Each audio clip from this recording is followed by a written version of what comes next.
for it.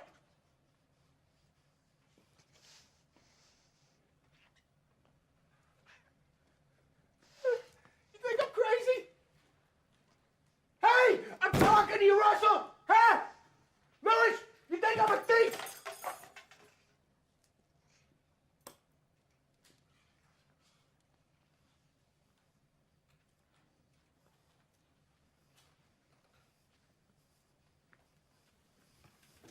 Sleep well in your beds, because if this thing comes true,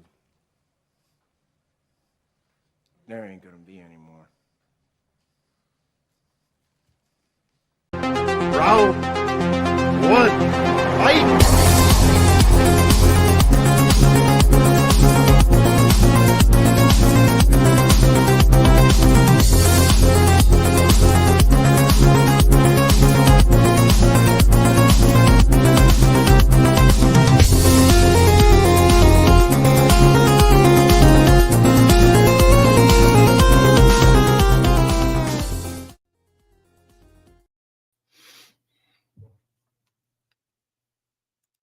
Hello, everyone, and welcome back to the Movie Hero Network. This is Tournament Fights number 311, and this is part 2 of our drama mystery series. We have an ongoing series here, ready for part 2 tonight. Should be a good time. You can go back and see part 1 that we did on Tuesday night as well. This will eventually be a 5-part series, culminating in a championship. But I've got a great panel here joining me for the rest of the drama series here tonight. So let's bring them in one by one. Got Malcolm Lay, always a regular here on the channel. How's it going, Malcolm?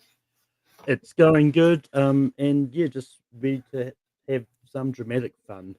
Yes, we're hopefully not too much drama itself on this episode. But yes, we'll be talking about dramatic movies. Let's bring the rest of our panel. We got Brian Nussbaum here. How's it going, Brian? It's going good. Should be a good list of movies, and wonder if we're getting Airbud talk again. maybe. Yeah, we went up on a fun tangent on Tuesday night where I brought up bad dog movies and sports movies. Y'all can go. That it kept me amused while I was exhausted. We got Maria Hammon checking in. How's it going, Maria? Hi, everybody. Pretty good right now. Not anything bad happening, so it's got to be a good day. Yes. Haven't heard, unless you've heard something I don't know. Don't tell me. No. Everything's going good. And welcome back to the show. He's back from his hiatus, killing it on stage with the plays. Mr. Soda, Matt Michaud. How's it going, Soda? How you doing? I just finished a dramatic play, so why not talk a little more drama? Yes. Keep the drama going, but with other actors, not you. But yes, we're glad to have you back. Yeah, you'll be seeing Soda a lot this month here, and then your 128's coming up soon. We'll talk about that. That is correct. Yes. So, yeah, hopefully we'll get that done. That should be a lot of fun. Jordan will be along here very, very shortly, but I'll figure I'll go ahead and get things going here tonight. And how it's going to work, it's very similar to our other mystery series that we've done. We've done horror, we've done what do we do? Action, we've done comedy. All these ones where Jordan went to flick. Yeah, holidays. Yeah, Jordan went to his flick chart and pulled up, just all random movies, just completely random with the filter on there. So this is all drama, all stuff that's classified on drama, at least on flick chart. Some of these might have a little action in there, little comedy here and there, but they are all classified as dramas as well on flick charts. So that's how it works. So this was the second grouping of 64 that he pulled, hence part 2. And what'll work is just like Tuesday, all the Sweet 16s from each of these parts will then culminate into a championship bracket of 64 in a couple of weeks. So we'll see what makes the Sweet 16 here tonight, and then we'll see what wins part 2. Witness for the Prosecution from 1957 won part 1. So nice little underdog classic movie. Yeah, that was a lot of fun. Yeah, no, it's really, really great. If you haven't seen it, that movie's a banger. Yeah, from 57. And that was a great year for movies because you had Bridge on the River Kwai and 12 Angry Men. Yeah, a good, nice stacked group of great value film. Stacked group of Best Picture nominees that we're still talking about today. So if you haven't gone back and watched that, go check that out. But yeah, we won't waste too much time here. We'll go ahead and bring the bracket up. Everything's random. There are no seating, and we'll go around. Everybody have a chance to give some quick thoughts on which one they go for. So let's get our first matchup going here, shall we? We'll start out with La La Land taking on the Royal Tenenbaums from Wes Anderson. So Soda, you're at the bottom, so you kick us off here. Okay, so I'm gonna go with La La Land for one reason, because I've seen it, and two, it's actually kind of been on my mind lately. I heard the music yesterday, and it's the first time I thought about it in a while, so I might actually be rewatching it here quick. All right, sounds good. Maria? I have seen both. I'm gonna have to go with Royal Tenenbaums because the ending of La La Land made me furious. Oh, I can't vote for it. I just hated it so much. But Royal Tenenbaums is so off, beat. It's of course Wes Anderson, and kind of the last thing I ever saw Gene Hackman in. So I'm kind of like, got a sentimental spot for it. So Yeah. I'll go with that one. No, R.I.P. Gene Hackman. Yeah, Brian.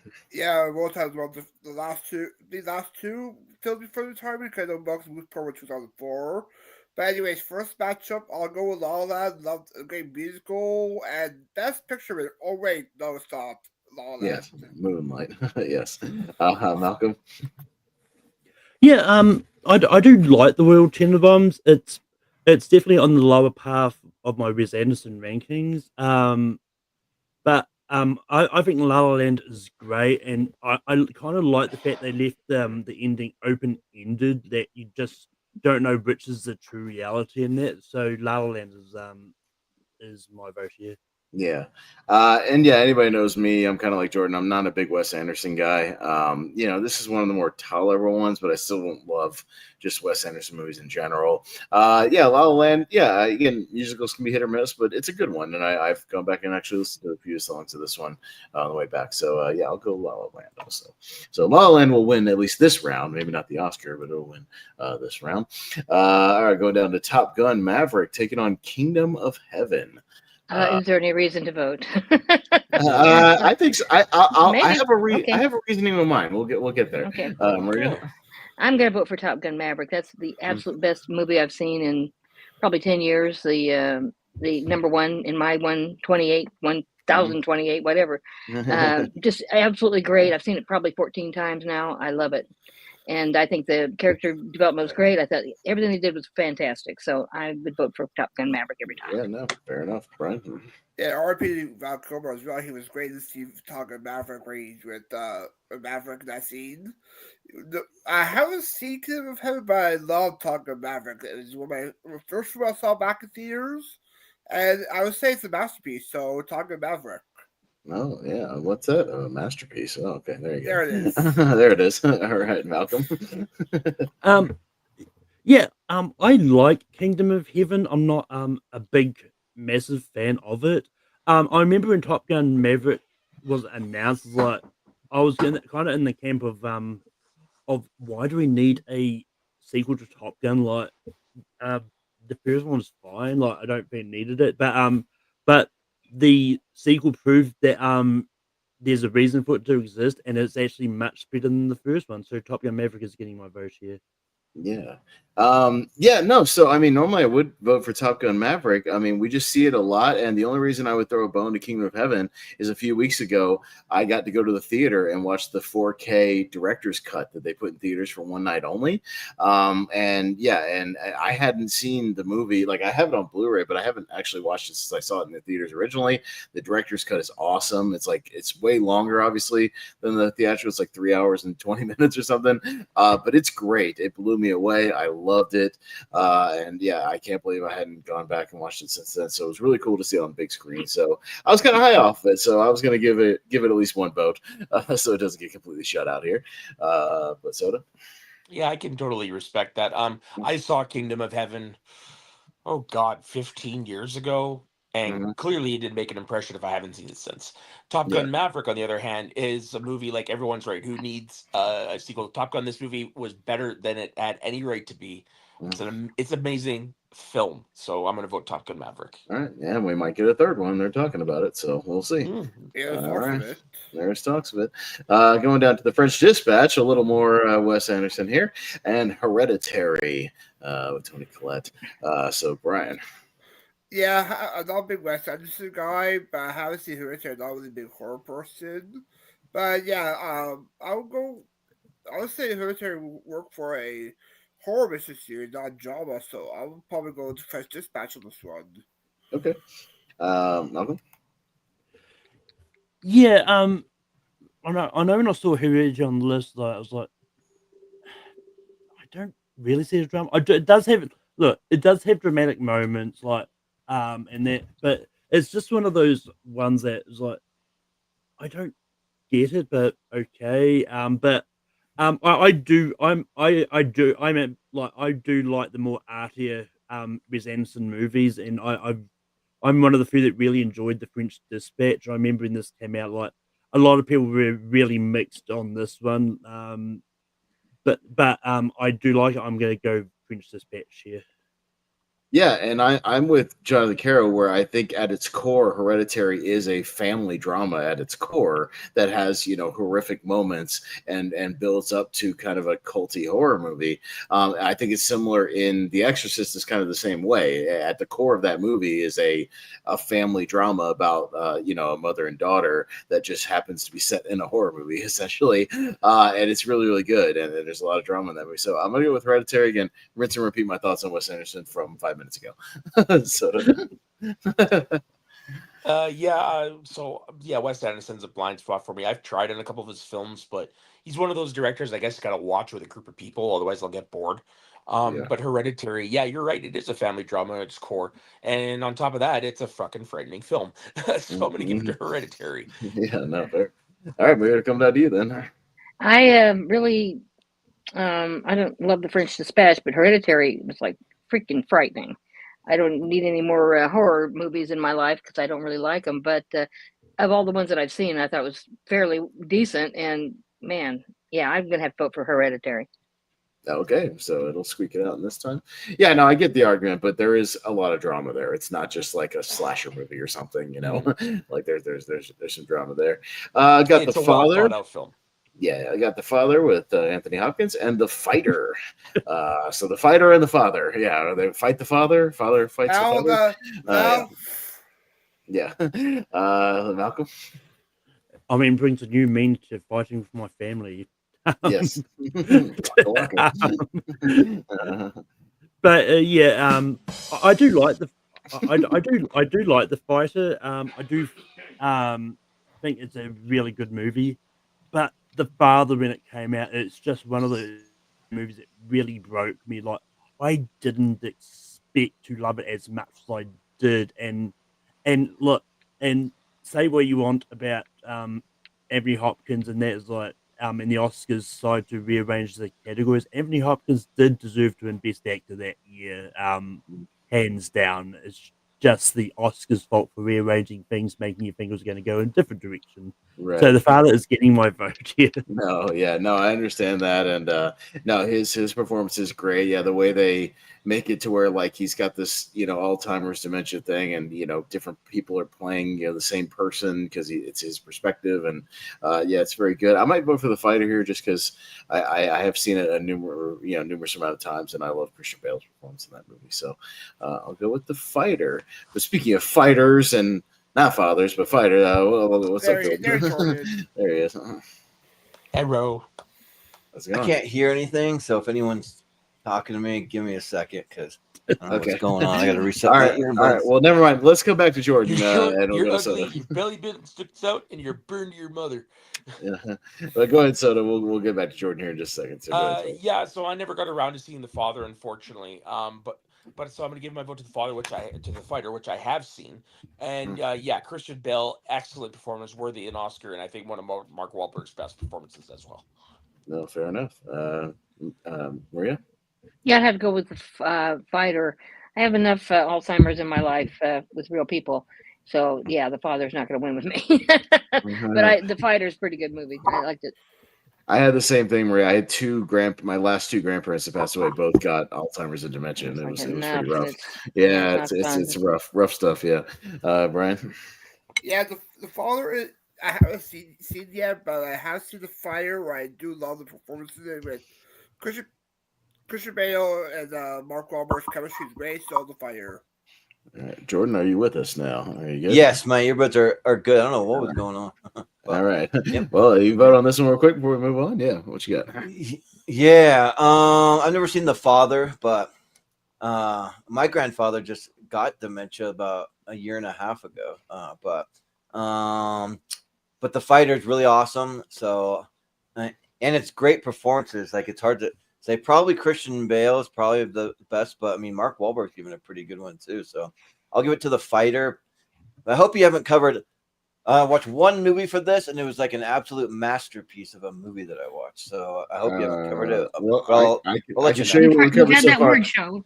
We've only got to like 3 so far. I don't think it's anything Yeah. you hadn't seen or would care to see because we had Hereditary over the French Dispatch. Oh, yeah.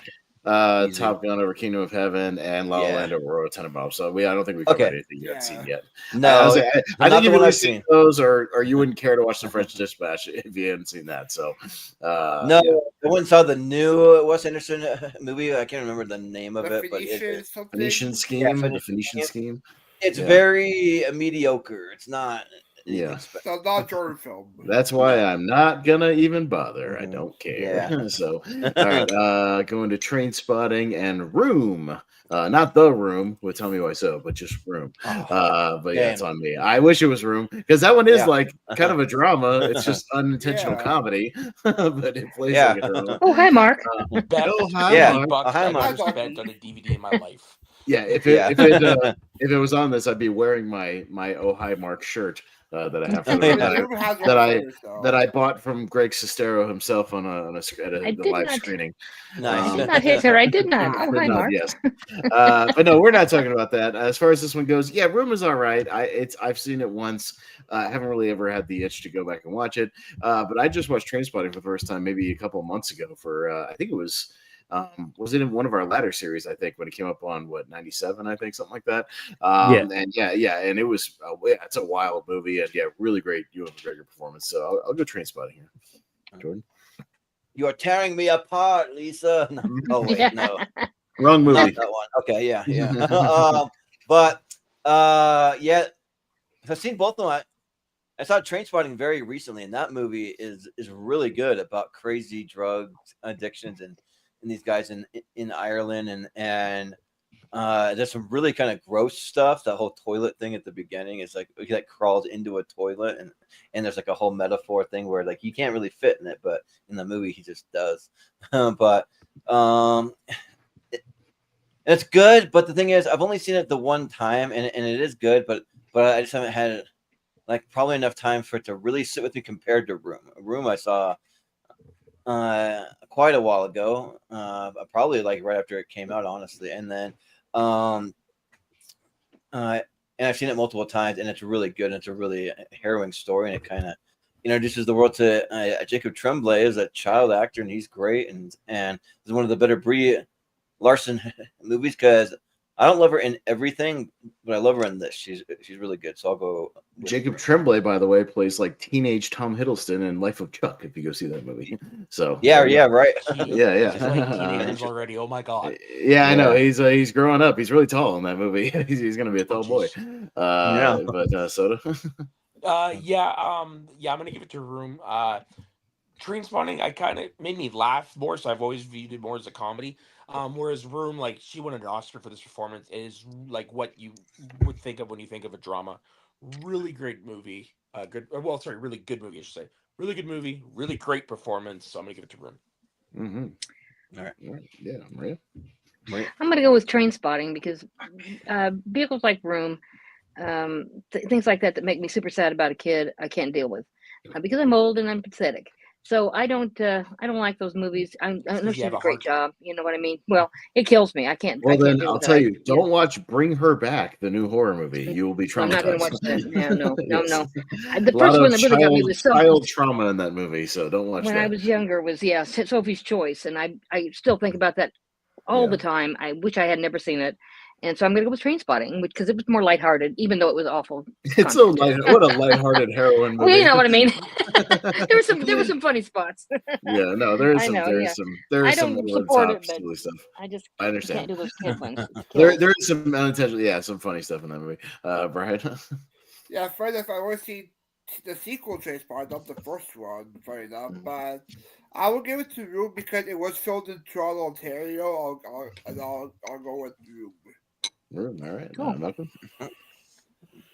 Canadian. Yeah, I like Trainspotting. I do think it's a really good movie. But I just like Room that little bit more. I think it's a really good drama, and so Room gets my vote here.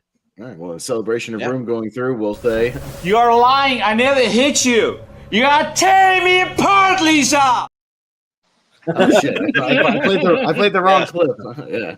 But just real quick, I was gonna say, since you brought up Bring Her Back, This is just like a quick little side story, but I reached out to the guys from Flickchart because I use that website a lot. They haven't added Bring Her Back yet, but they've added all these other movies from this year. So I asked them about that, and one of the guys reached out to me because I've been using Flickchart probably like for the past like I don't know like 15, 16 years or so, and the guy just like well, we need more people that can be kind of like sort of like an editor of sorts. So they made me a guy that can add new movies to it. So if you're missing a movie on Oh, that my. site, that they need people to do it. So because they're working on making a TV version of Flickchart, but it's a huge process. Like he was explaining to me everything that goes into their algorithms and everything, and it's a lot. And so yeah, they need more people to do that. So now I have access to add movies when they're missing them. So Oh, that's nice. So cool. you can add like Cool. new releases. So you can add like Yeah. Ballerina or Life let's of make up Chuck or some. stuff like that. Yeah. Or Novocaine, yeah. Yeah, right. I'll start making up crazy movies. Yeah. Yeah, and you'll add No. your AI crossover movies. That Yeah, you make. right. Yeah. Like, 12 12 Angry Angry Birdmen. Birdmen. Yeah, 12 Angry Birdmen. What is that? Yeah. Oh, they Yeah. have to do Well, Benny Bergman- Airbud. Or the I Malcolm like X. The Malcolm Exorcist that we had the other night. Yeah. And also the Airbud Spikes Back. Gotta add that one. Yes. Right. All right, got Walk the Line and The Sixth Sense. Jordan. Let's see. Wow, this one's tough. This might be the toughest one so far. Because Walk the Line is probably one of the best music biopics I've ever seen. I think it's really, really good. And of course, it's James Mangold. I'm a big fan of his. I mean, he directed my favorite movie of all time, Logan. And so Sixth Sense is good, but over time, like once you know the like twist and like it kind of has slightly diminishing returns, not a lot. It still is really good, but just over time, I just don't go back to it quite as much. So I'll give it to Walk the Line. Yeah. So.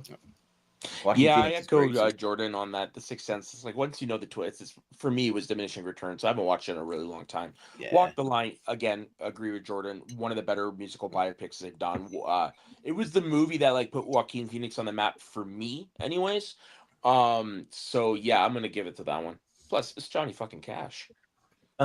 Yeah, right. Johnny Cash. Yeah, he rules. Maria. I have to go with The Sixth Sense. I watched that thing not knowing what was going to happen, and when it did, I mean, I couldn't see it enough afterwards to try to figure out all the clues that I missed. I just thought it was brilliant, and recently there's been people reacting to it. Like it's like they get in a group and then they all pick something and then they all react to it. It's been interesting to watch them finally figure out what was really going on, and yeah, I enjoy it, but more than I do. I mean, Johnny Cash is okay. I grew up. My dad loved Johnny Cash. We had to hear it all the time.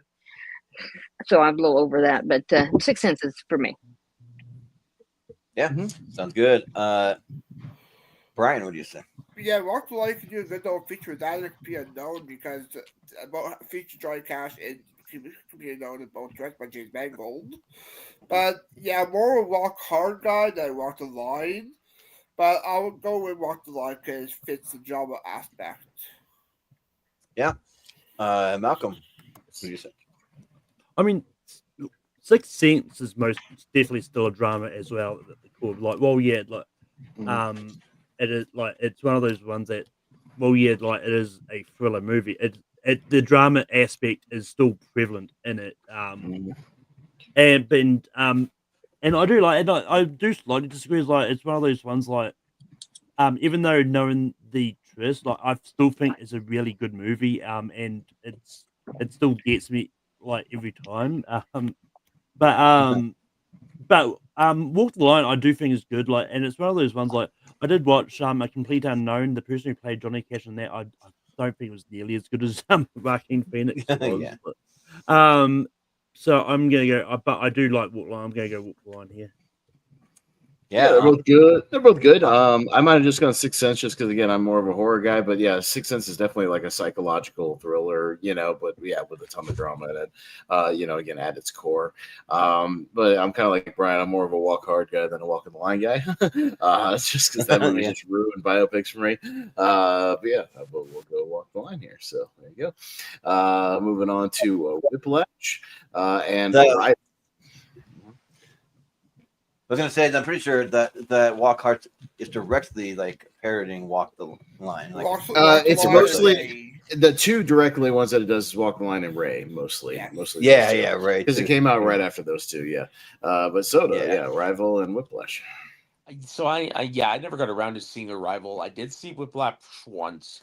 I really enjoyed it, but it's one of those movies that, you know what, I'm good watching once. So I'm just gonna give it to Whiplash, just on the grounds that I've actually seen it. Sure. For some reason, I feel like if you watched Arrival sober, you probably wouldn't like it. Watch it high; it might be more interesting.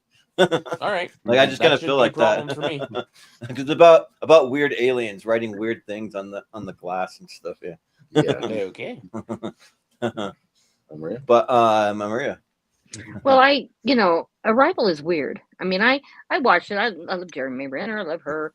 The whole thing. But it's just weird. I didn't get it. I mean, I didn't know it so much that I didn't get it. I finally get it, of course. But it wasn't for me. I just thought the symbols were stupid, and I didn't understand any of that.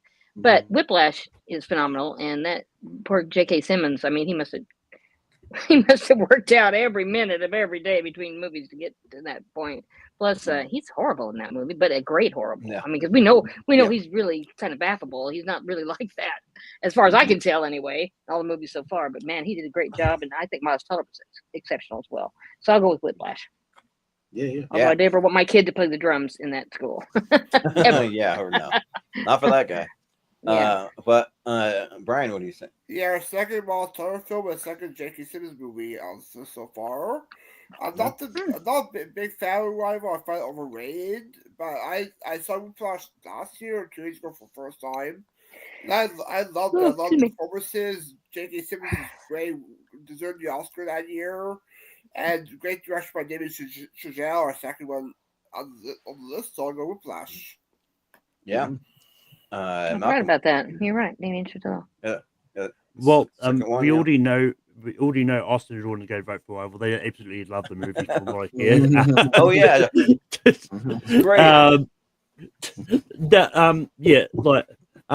It's definitely not the only time we go and see Denis Villeneuve on this list anyway. I do like Arrival. It's one of those movies that, once again, this is one of those ones I don't necessarily see it as a drama. I think I get it, I do get it a little bit, but it's also one that's it's more of a science fiction movie to me. But Whiplash is a great movie, and I do like it more than Arrival anyway. So Whiplash is getting my vote. Yeah, Austin. Yeah, easiest one so far because I can't stand Arrival. Sorry, Jonathan. I think this movie loves the smell of its own farts. It's just up its own ass. I think it's easily Denis Villeneuve's worst movie, and I don't even hate Denis. People think I hate Denis Villeneuve. I love Sicario. I love the two Dune movies. I think Blade Runner 2049 is really good. Prisoners is good. I just don't like this movie. And you know what? Everybody can have a miss, and that's fine. And this is his miss for me. I just don't dig this movie at all. So I'm easily going to go Whiplash. Yeah, I mean, I think for me, I pretty much liked everything that Denis Villeneuve has done, except for Arrival. Yeah, this is his miss for me too. I'm just and people were just ranting and raving about this, and so when people do that, when you don't understand, and nobody means to do it, so that's fine. But because when I love a movie, I'll rant and rave and say, "Hey, go check this out." I do it all the time, but it kind of raises people's expectations to where I'm like, well, this movie's going to be great. Then it's going to be through the roof, really good because everyone told me it was. And I'm like, oh no, not really. I was just bored, but and that's why I do consider it a drama, because it's has so much dramatic stuff that a lot of sci-fi movies don't have. I feel that I do consider it, but but Whiplash is great. I think Miles Teller, this is probably his best performance. He's just so good, and it's a great movie about obsession that just shows you when you're truly obsessed and you want to be the best that there is a particular thing. You're willing to do crazy things, and I roll with everything, even when he gets in the car wreck and he still goes to this performance and he's all bloodied up. I don't know. Well, I mean, I really like that. I think that kind of adds to it for me. So I'll go with Whiplash. Yeah, and having said what Jordan said, go watch Ballerina. It's fucking awesome. Oh wait, am I hyping it up too much? That's Sorry. right. Yeah, right. Sorry. I'm It hyping is up. awesome because I hyped it up, and so now everyone's gonna. How does it high fit in? I mean, is there a expectations, lot of John Wicky stuff to it? I mean, a lot of Oh, it stuff? fits right in with John Wick. It's fucking There's some- exactly Okay, the same. that's all I want to Yeah. hear. I love No, John it's Wick. Okay. it's they brought in Chad Stahelski to direct the action. It's right in with the John Okay. Wick stuff. It's really good. Yeah. Wonderful. How was Okay. Keanu doing in the film, though? What's that? How was Keanu in the film as John Wick?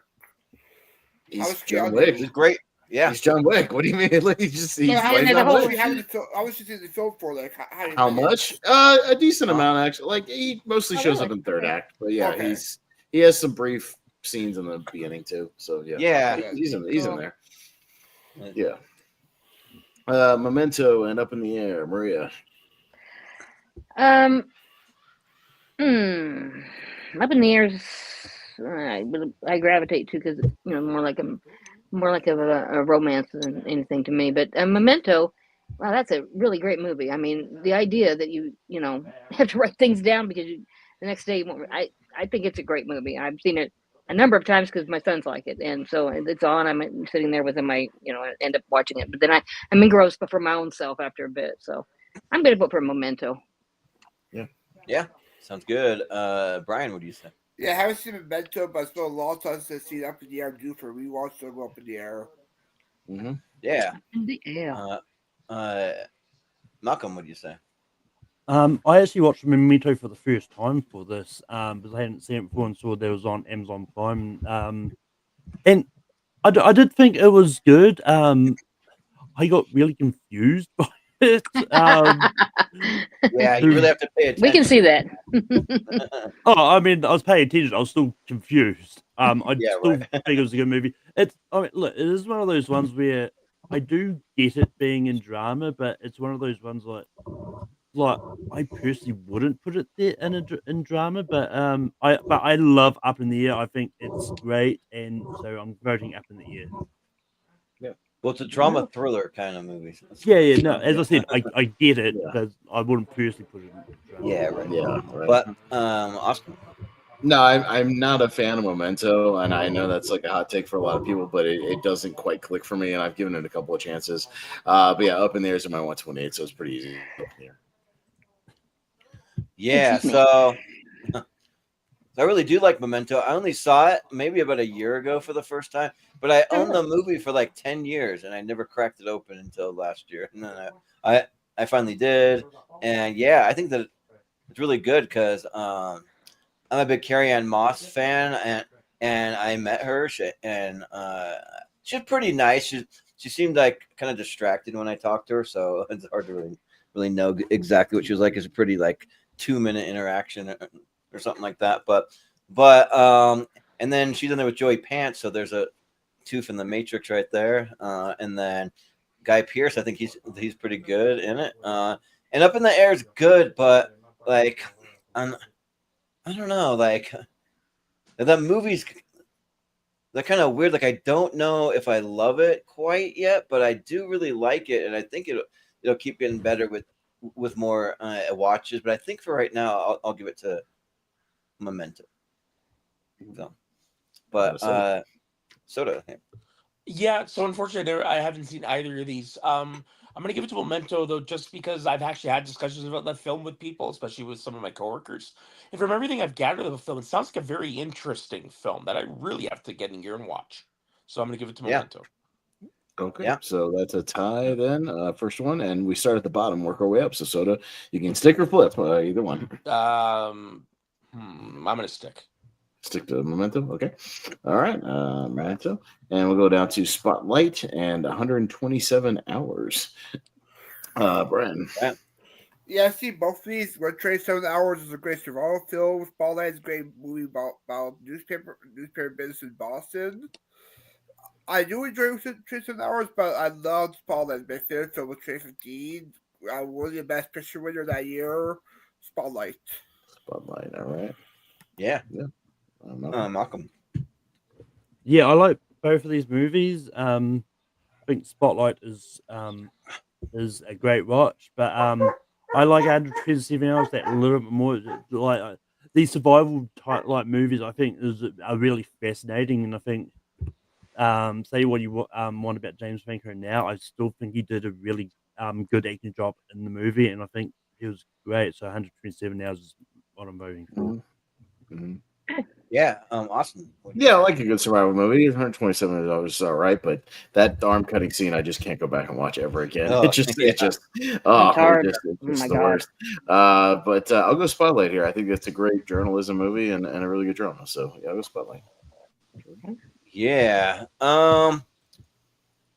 Yeah, they're both really good. And I wasn't sure if I was gonna like Spotlight, but people kept encouraging me to give it a chance. 'Cause I'm like, this is like the ultimate like talking in rooms movie right here. But the movie's actually really well written and like really compelling, and just the things that they uncover in Boston and and with the Catholic Church and all that stuff.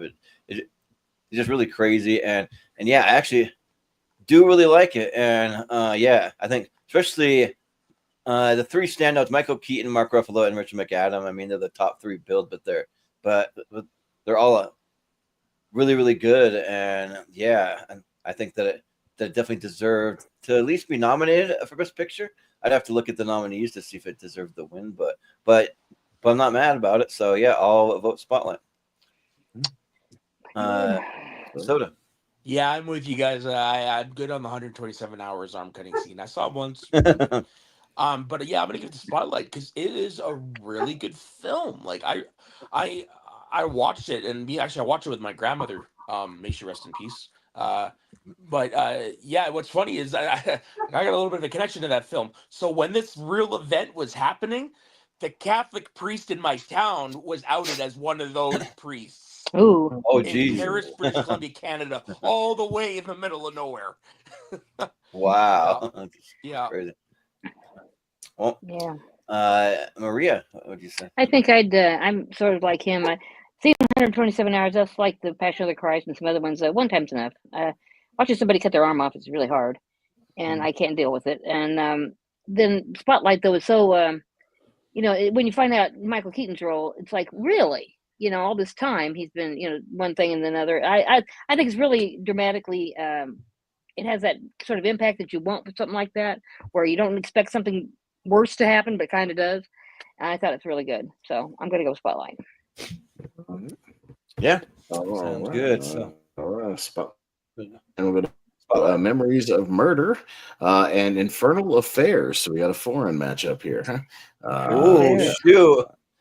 That's this random. Yeah, it's an American. It's been made into American movie.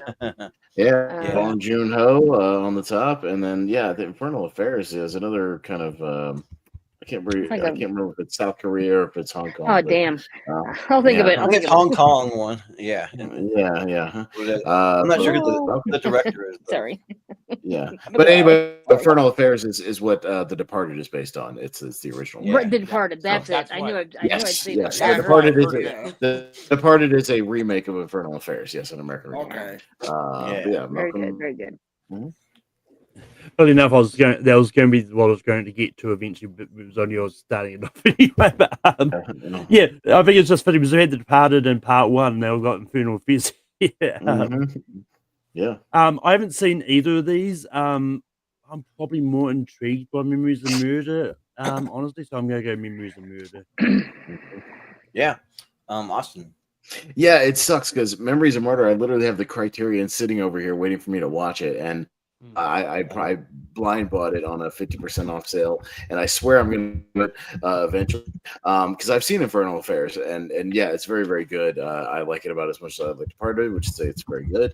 But you know what? To give it a chance to get into the championships, and then I can watch it, I'll vote for Memories of Murder. That's my logic. That's a good way to do it. Because I really do want to.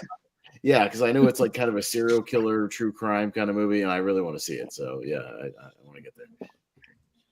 Yeah. So the movie that I watched for this was Infernal Affairs. I actually tried to watch two. There's a movie on here that new like Rami Malek movie, and like I'm almost like thinking maybe it was a little early to put it on one of these, but because that movie is not in theaters and it's not on streaming. It's nowhere. But so It was in theaters. after spending, it was in theaters. It's right in between. Was it? Is that one the Yeah. one where he goes and tries to kill somebody to The take amateur. revenge or whatever? Yes. Yeah. Okay, I saw Yeah, the the trailer, amateur. but I don't know anything about it. Yeah. So after spending about an hour and a half trying to find every underground way to find that movie, and I couldn't.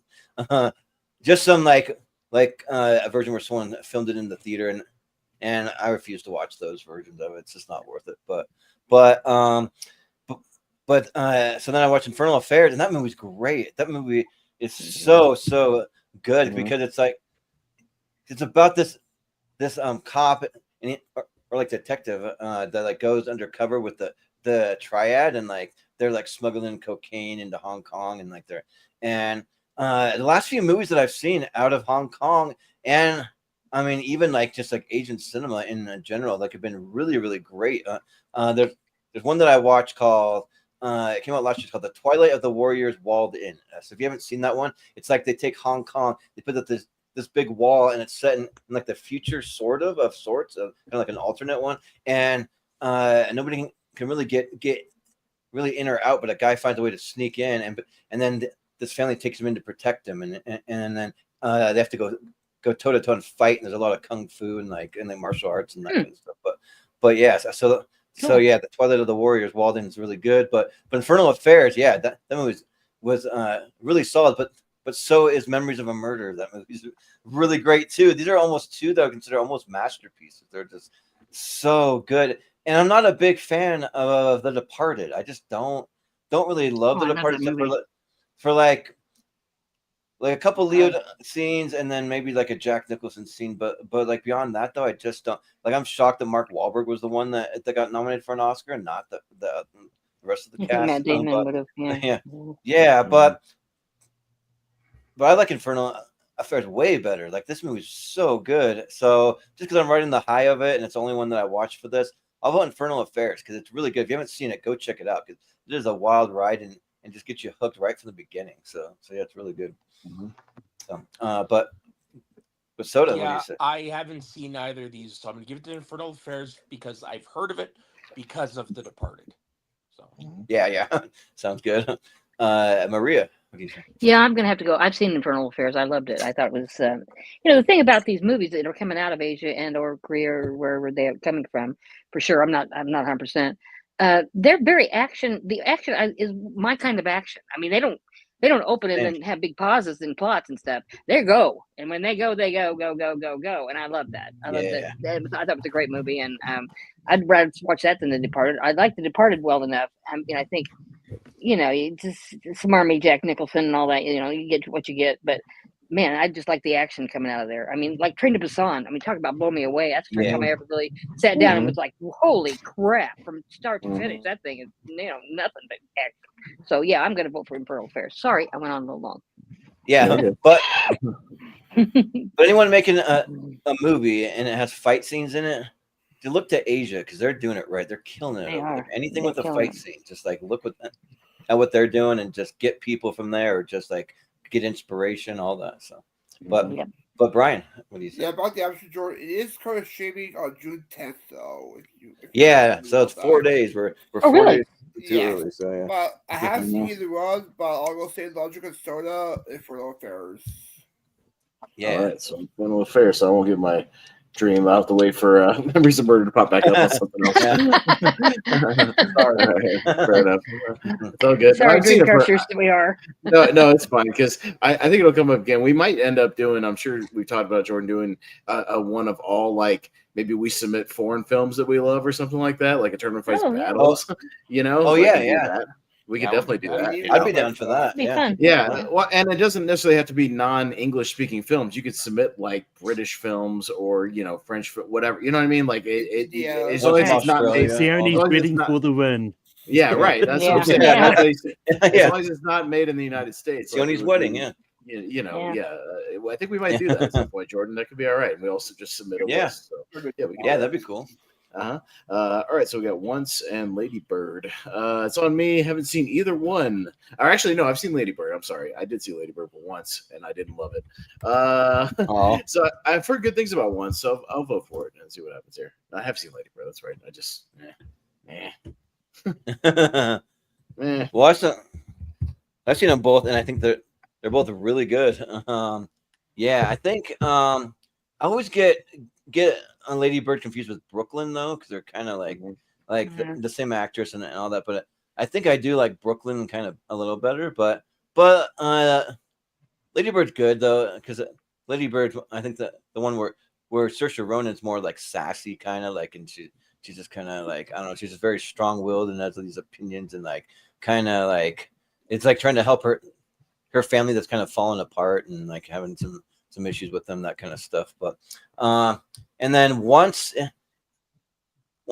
is fine. It's a movie maybe you see once because it's called Once because it has that song Falling Slowly, and that's pretty good. And it's a really like sweet love story kind of based around music and that. But I think for me, I'd go back to Lady Bird before I revisit Once. So I'll go Lady Bird.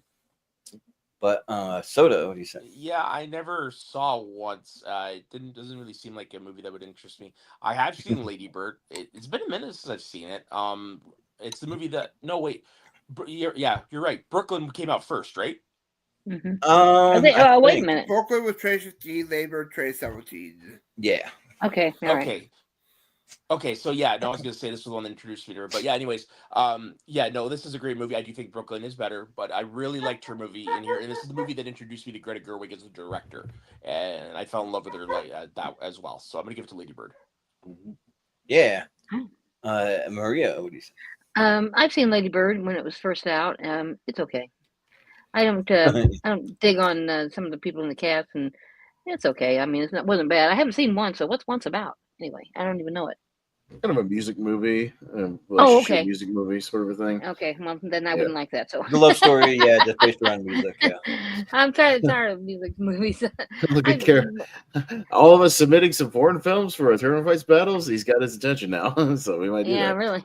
Yeah, I guess I'll vote for. I guess I'll vote for Lady Bird because I've seen it. I mean, just because I'm not in love with it doesn't mean it's not great. So yeah, there you go. Yeah.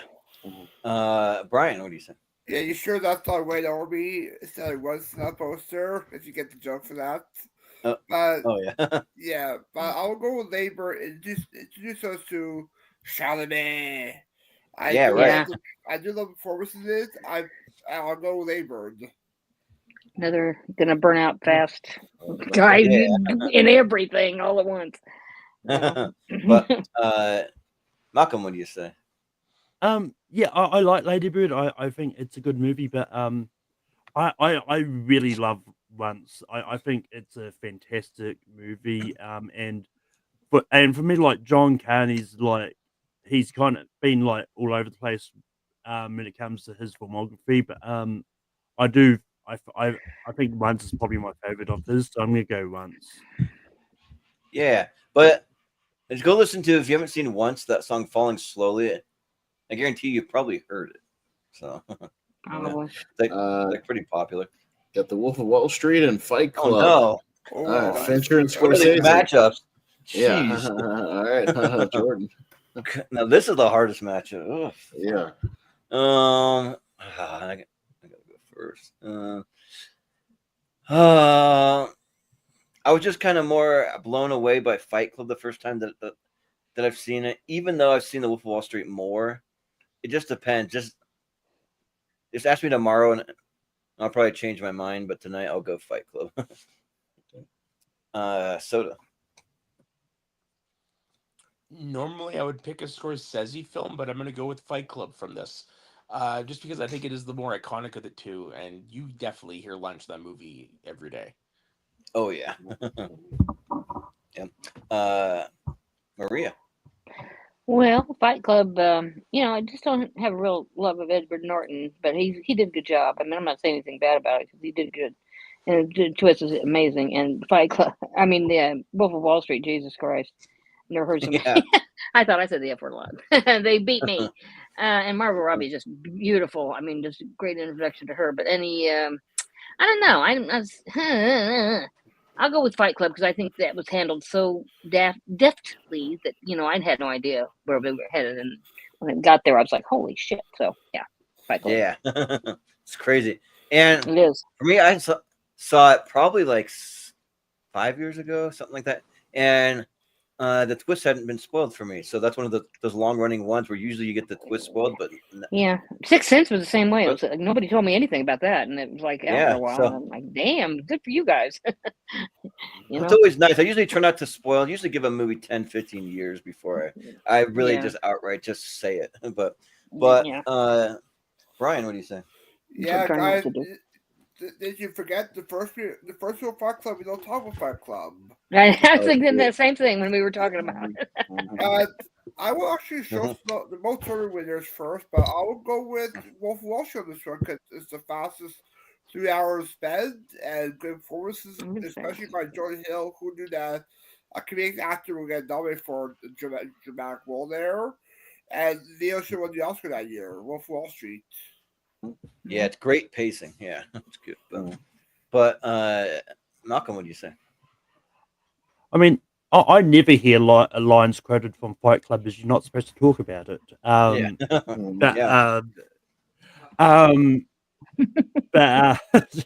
I never thought about that. Good job. But I do like both movies, but I like Wolf of Wall Street a little bit more. So Wolf of Wall Street. Yeah. Yeah, it's tough because they're both in my 128. I might go with the slightly more dramatic movie, which I think is Fight Club. I think Wolf of Wall Street plays more like a comedy for most of it, and just an over the top comedy. And then Fight Club plays more like a psychological drama thriller kind of a thing. So that's my only logic for this one. So I'll go Fight Club. But they're both great. Yeah. All right. Fight Club. I got Whale Rider and Take Shelter, which is what I played the clip from earlier. Soda. Oh. Okay. So I've never seen Whale Rider, unfortunately, but luckily I have seen the other one. So I'm gonna go with that one. I had to get up. Okay. Yeah, sounds good. And Soda's camera has a thing that where auto it zooms follows in him. To stuff. Wow. Follows him, I was gonna say, do I need that or not? I don't know. What's going on there? I don't know how to fix it. Yeah. I'm doing this it's a cool feature that I have no control over and I can't fix. Yeah. But Maria. I have not seen either one of these. Which one's better? I don't know. I've heard about Whale Rider. Wasn't some kid I've never seen nominated for something? Yeah, I think a kid was nominated for Whale Rider. So I'll pick that one just because I don't know. Yeah. I don't know either one of them. I'm sorry. Yeah, well, Brian, what do you say? Yeah, both are Blastbuster as well, but I will go Whale Rider because I'm more a family movie guy, so Whale Rider. Yeah. Okay. Malcolm.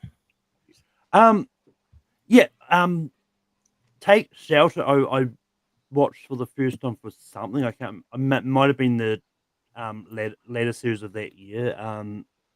And yeah, it's a really good movie. And based on what Pez told us before the stream started, it was a really fitting clip for him to choose to play at the start. Yes. Really? That doesn't start and I got to be careful. Yeah. Yeah. I played the clip where if you see that Michael Shannon freaks out and everybody at the town meeting and she's like, "There's a storm coming," and none of y'all prepared for it. But yeah, Whale Rider is just a fantastic movie. I may be biased on this bit, but I don't care. Because look, it is a really good movie. Down Under. And I mean, and when it comes to New Zealand movies, it's probably one of the more accessible ones because it was nominated for Oscars and all that, so it is widely available as well. So, and yeah, Kestrel Castle Shoes deserved to be nominated that year. And yeah, so Whale Rider is getting my vote. Yeah. Austin. Yeah, I saw Whale Rider, I think like a year ago or something, when I think Malcolm had submitted it in one of our tournaments, and it was all right. It was fine. I thought it was okay. But yeah, Take Shelter is really good. I love Michael Shannon. He's one of my favorite kind of guys who was sort of a character actor and then became more of an A-list guy. And yeah, this is one of his great earlier roles, and I think he's tremendous. So I'll go Take Shelter. Yeah. Yeah, I think that Will Rider is good, but I've never seen Take Shelter, so that's just a blind spot. But I love Michael Shannon, and also Jessica Chastain. So, it's kind of interesting. I mean, maybe I'll go with Austin's logic for the last one. I'll vote Take Shelter, and if it makes it, then I'll watch it. Okay, fair enough. All right, so we'll go Take Shelter here. All right, moving on to Mary and Max and Pan's Labyrinth. So again, two kind of foreign films. Maria? Well, Pan's Labyrinth, I probably would vote for because I don't know anything about Mary and Max. I haven't seen that at all. I'll just go with Pan's Labyrinth. I haven't seen it this particular iteration of it, but I know something about it. I mean, I've read about it, but I haven't seen it yet. So I'll just vote for it. Yeah. Kind of blind loyalty there for whatever. Sure. Brian, what do you say? Yeah, I also have seen Mary Max, but I've seen Pan's Labyrinth. I know Doug Jones plays the picture guy in it. And I believe, and also they spooked on The Simpsons one time for a couch guy, so go Pan's Labyrinth. They spoofed it on The Simpsons, but for my thumbnail, I spoofed it with Adventure Time. You can see it on the bottom there. Yeah. But Malcolm, what do you say? Yeah, I feel like if you put Pan's Labyrinth AI for The Simpsons, then you'll just get a picture from the actual show. Yeah, right. Well, it's not just that, but they also actually spoofed it in a Treehouse of Horror episode as well. Yes. Oh yeah. Yeah. That's right. They do the whole Treehouse one. Yeah. Yeah. Right. But yeah, Mary Max was the same people that did the Snail movie last year, wasn't it? I think so. Oh, yeah. It's fairly highly rated. I think it's got like a 98 or something on Rotten Tomatoes. So yeah, I regardless, I still haven't actually seen it. I've seen Pan's Labyrinth. Like when it comes to Del Toro, he's kind of all over the place for me. It's like I'm not as on his movies as much as other people are. I do think, I do like Pan's Labyrinth, but just like, I'll vote for Pan's Labyrinth just because I've seen it. Yeah. I'm Austin. Yeah, I haven't seen Mary and Max. I may get to it at some point. But yeah, Pan's Labyrinth is very good. Yeah, again, Del Toro can be hit or miss for me as well. But yeah, this is one of his better ones. So I'll go Pan's Labyrinth. Yeah, I haven't seen Mary and Max, but I want to though, because I wanted to like try to find just a couple animated ones you can consider drama. So I threw that one on here, but and when I went to go see Pan's Labyrinth, I saw it in theaters, and when I got there, I had no idea that it was in Spanish, but it kind of put me on a path of like really embracing foreign language films, because when I got there, I was like, oh man, this is in Spanish. I don't want to sit here and read these subtitles, or like I almost wanted to like leave, but then I'm like, you know what? No, I'm gonna give this a chance, and it was great. It was like so good. Like the score is really good. The like story overall, the fact that it's kind of like set during World War II, and there's some things going on with that, like almost some Nazi-ish things. And yeah, and sometimes I totally forgot about like the fact that it bothered me about 10 minutes into the movie, and yeah, now I really try to embrace them. So I will go with Pan's Labyrinth. But Soda, what do you say? Yeah, I've never heard of Mary and Max until I saw the list, but knowing that it's animated actually piques my interest. Yeah. But Pan's Labyrinth is a fucking scary movie as well, and I don't get scared during movies all that often, but that one did it. I'm gonna give it to that one. It's one of Guillermo del Toro's better films. All right. Yeah, I think Mary and Max is is an Australian animated movie, is what it is. So, Yeah. so, Yeah, that's what Oh, on cool. Google. I Yeah. love Australian accents. I'm definitely gonna check into it. Yeah, for sure. All Well, right. how do you feel about New Zealand? Honestly, the New Zealand, Zealand, the nah. Australian, and the No. basically anything Well, that's really, fit you know, if for- you really want to hear what New Zealand sounds like, ask Jordan. He'll do the best impression. Oh yeah. Oh Yeah. God, You know, no. possible of a New Zealand accent. No, Should we just ask Australia, Malcolm? UK, Scottish, Yeah, Irish. I love yeah. all Don't those ask accents. Malcolm. It's He so doesn't know cool. anything about that. That's Jordan. Or ask Rich, he can do it. Well, you see, I think. with the New Zealand accent, you have to No. at the end of every No. word and every phrase, you have to go up like this for the That accent. sounds so more Jordan, you're South so African, wrong. dude. No. That sounds more South African. Somebody Yeah, told me that. I think so, getting I the just rolled with it. Krugerrands, Yeah. man. Yeah. Getting the wrong area. Krugerrands. Just like Taika Waititi. All right. The Big That's Short, funny. the Big Short, and Challengers. Brian. Yeah, I do enjoy both of these films. Big Short probably more comedic aspects of it, but Challengers was a win for a while last year. I loved it. It's great. It's very different than the trailers. That's for sure. And yeah, the chemistry with Zaya, Mike Face, and Josh Cole is great. So Challengers. Yeah, sounds good. Malcolm, what do you say? Yeah, the Big Short is a really good movie. But Challenges is a really is great. And yeah, it's one of those ones that was a surprise because the trailers would make you think it was going to go a different route. But it took me in a different direction, and I kind of feel like it didn't really get it got dealt a bad hand when we did the 2020 for tournament. It's Yeah. so I'm gonna go Challenges. Yeah, Austin. Just FYI, so if you're going to be outside, which is totally cool, you might want to mute yourself in between rounds. So there's a lot of background noise, so just letting you know. Some just wind letting through the trees. Yeah, there's a lot of wind noises. So yeah, that's totally fine. It looks like a pretty area that you're in, though.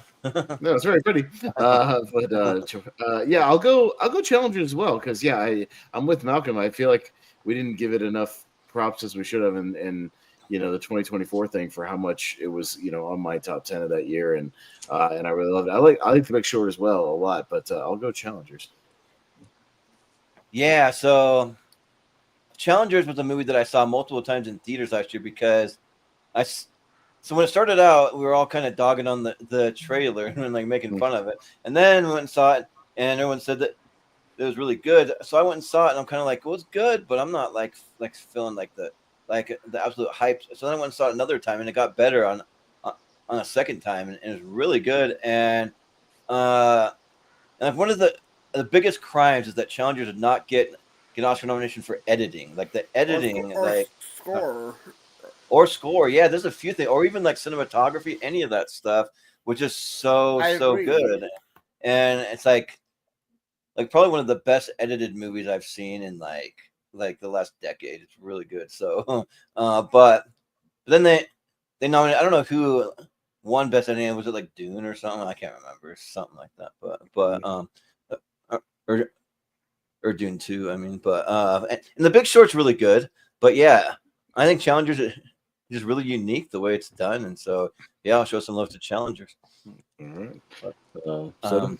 I haven't gone around to seeing Challengers. I don't even think it came to my theater here actually. So I'm gonna give it a Big Short because I've seen it, and B, it's a really great cast, and I do enjoy the film. Yeah, sounds good. Maria. I'm just gonna have to go with Challengers as well. The Big Short's okay, but I'm tired of hearing about money. I'm tired of hearing about problems that people have that have a lot of money, but don't have any money, play with money, blah blah blah. I don't have any money. I don't care about it. Well, I just want to be entertained. I don't want to be lectured to. So anyway, Challenger I think is pretty good. So yeah. Well, in the United States, I think the housing crisis is about as high as it's ever been in the last 10 or 20 years. But I mean, like that. It's crazy. Yeah. Something will come along and take that attention away pretty soon. So hey. Yeah, right. Hang in there. Hang in there. Don't be another scandal. All right. Last one on this side before we hop to the other side and see the other half. Boyhood and City of God. Malcolm. Yeah, I know Wolfman's been hyping up City of God for God knows how long. Since when we did the 2002 letter series. I mean, I like Boyhood. It's one of those ones that I appreciate the filmmaking technique that they did by filming a little bit over time, so it's a natural aging type thing rather than recasting a lot of people. But I think the execution of it didn't work too much. But just because I've seen it, I'm gonna go Boyhood. And then is that kid Eller Coltrane? Is he even act anymore? Because I haven't seen him in much, but I don't think maybe so. he just did only Boyhood. But but Austin, what do you say? I have almost the exact same thoughts as Malcolm. A, I haven't seen City of God, and B, Boyhood. I appreciate the effort they put into it to film it, in the real time over the 12 years or whatever to get it, but it has a severe lack of a plot problem. There's not really a lot of story. It's just kind of more of this experiment, and again, I appreciate that. So I'll vote for it here, and if it goes through, great. But I'm not going to vote for it very far. Yeah, but I'll vote for it here. Yeah, I mean, I'm very hit and miss on Richard Linklater movies anyways. Like, I mean, he did School of Rock, so that movie rules, but then Everybody wants they did something you Hit. should see. That's good. Dazed and Confused, Yeah. baby. Dazed and Confused, yeah. So that's all right to me. Like, I'm not huge on it, but I think it's all right. But then Hitman was great. Like, I love Hitman. And then he did the Before trilogy and Before Sunset and Before Midnight and all that, and like those were all right.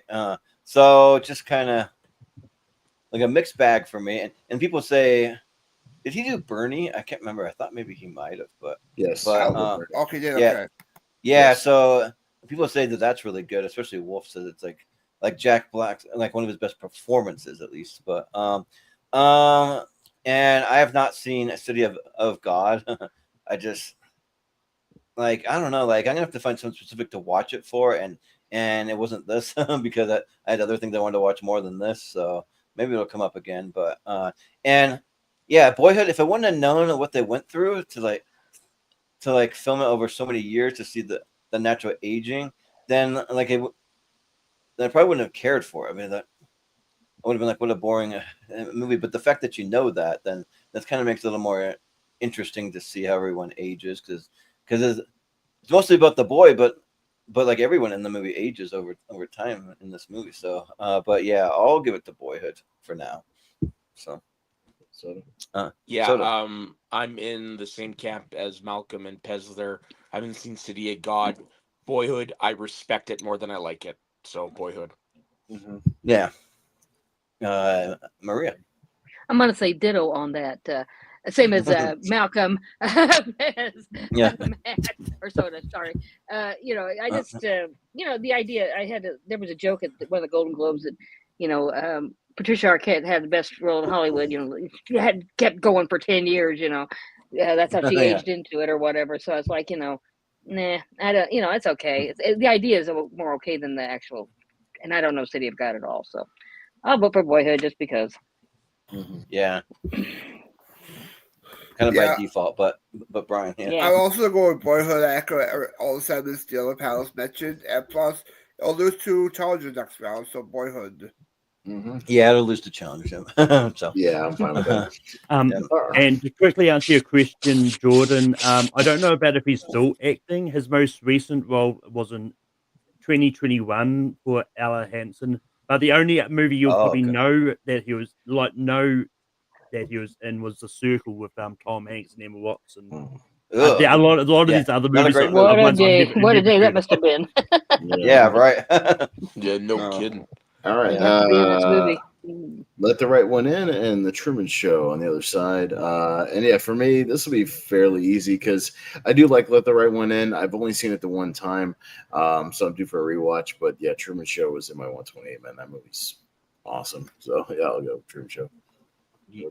Yeah, so I had Let the Right One In my after the 128, and a Truman Show, it doesn't quite crack any of that, but it is really, really good though. Like I do really like it, but yeah, I just remember seeing Let the Right One In for the first time and was just blown away from the minute I saw it, and it's just great. Like it's so good. One of the best vampire movies I've ever seen. So I'll go with Let the Right One In. Yeah, but Soda. Yeah, Let the Right One In was fine. I prefer Let Me In, actually. Oh really? Yeah. But The Truman Show is one of my favorite Jim Carrey films. It's one of his best performances, comedy, drama, whatever. It is I love that movie, and I actually just recently rewatched a Boy Meets World episode where they parodied it. Oh nice. Yeah, Yeah. that's always So good. But so I have to ask. This is the remake, right? For Let the Right One In. No, well, the right one is the foreign version. Okay, I was gonna say because it just confused me when Soda said he liked this one better. I'm like, yeah, not no, many people like the I remake I better. just prefer to watch the other one. That's all. Sure, yeah. Yeah. But Maria. I try to like Jim Carrey. I'm done. He's so over the top and crazy all the time. I know you guys love him. It's okay. It's okay if I don't love it. But he's not over the Plenty of top you guys crazy love in this movie. I though, know he's not. that's what I mean. Yeah, I mean, like, he Yeah. tries, and I just don't like Laura Linney. I just, I'm sorry. I'm just so one of those people that can't watch it and love it if it's the actors. I can't stand the actors, so I'll go with the other one just because I don't like that one. So there you go. I don't know the other one at all either. I just don't want to vote for Jim Carrey. I'm sorry. Okay. Don't hate me. Man, Not trying to be man, I difficult. love both of those. I love Laura Linney and Jim Carrey, but that's all right. But Brian, what do you think? Yeah, I was really late Truman Show. I saw it for the first time 2 years ago, actually, and I dug it a lot. It's a crowd that Drew Carey didn't get nominated that year, or any of his dramatic performances. He should have been nominated. But I also love the other performances, like Laura Linney is mentioned. Ed Harris is great as Christopher. Even a little bit of Giamatti in there. So I'll go Truman Show. Yeah, I'm not really sure what the Truman Show would have gone up against that year for the Oscars, but I think it was probably tough competition. I'd say. So, well, 98. It's the same year as Saving Private Ryan, Shakespeare in Love. Those two kind of dominated everything. So maybe it's just circumstantial. Yeah, that makes sense. Malcolm. I mean, yeah, it's one of those ones like I'm not too worried that that Truman Show didn't necessarily get into Best Picture, but I do still think that Jim Carrey should have got into Best Actor though. Yeah, Best Actor maybe, yeah. But yeah, I haven't seen Let the Right One In. I've seen the remake, it's also one of those ones, like, from what I know about this one, it doesn't scream drama to me. It yeah, it's kind of more horror, but yeah, but I love the Truman Show. Like, it's also my 128.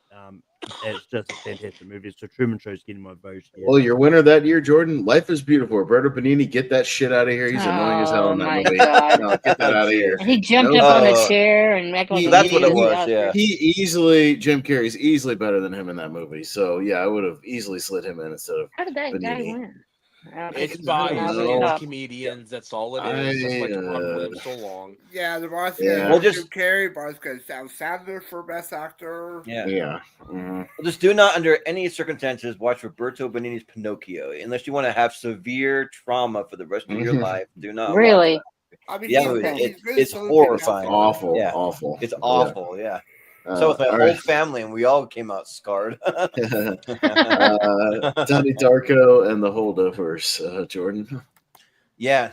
The funny thing is, my family, like, whenever a bad movie comes up, remember that Pinocchio movie? Oh, my boy. Anyways, yeah, Donnie Darko's good, but it doesn't really do a ton for me. The Holdovers, though, it's just really, really good. Like, the Holdovers rule. I think if I remember right, that I did a Holdovers one, didn't I? Or I meant to do one. No, but yeah, but I might have done one that I didn't put on there. I'll have to look because I swear I did a Holdovers one. But anyways, yeah, I'll vote for the Holdovers. It was a huge surprise and kind of like Dead Poet Society, but even better. So I'll go the Holdovers. Soda. I actually haven't seen either of these films yet. Donnie Darko is surprising. So I'm gonna give it to the Holdovers just because from everything I've heard about that movie, it seems like a movie that's more suited to me than Donnie Darko would be. So I'm gonna give it to that one.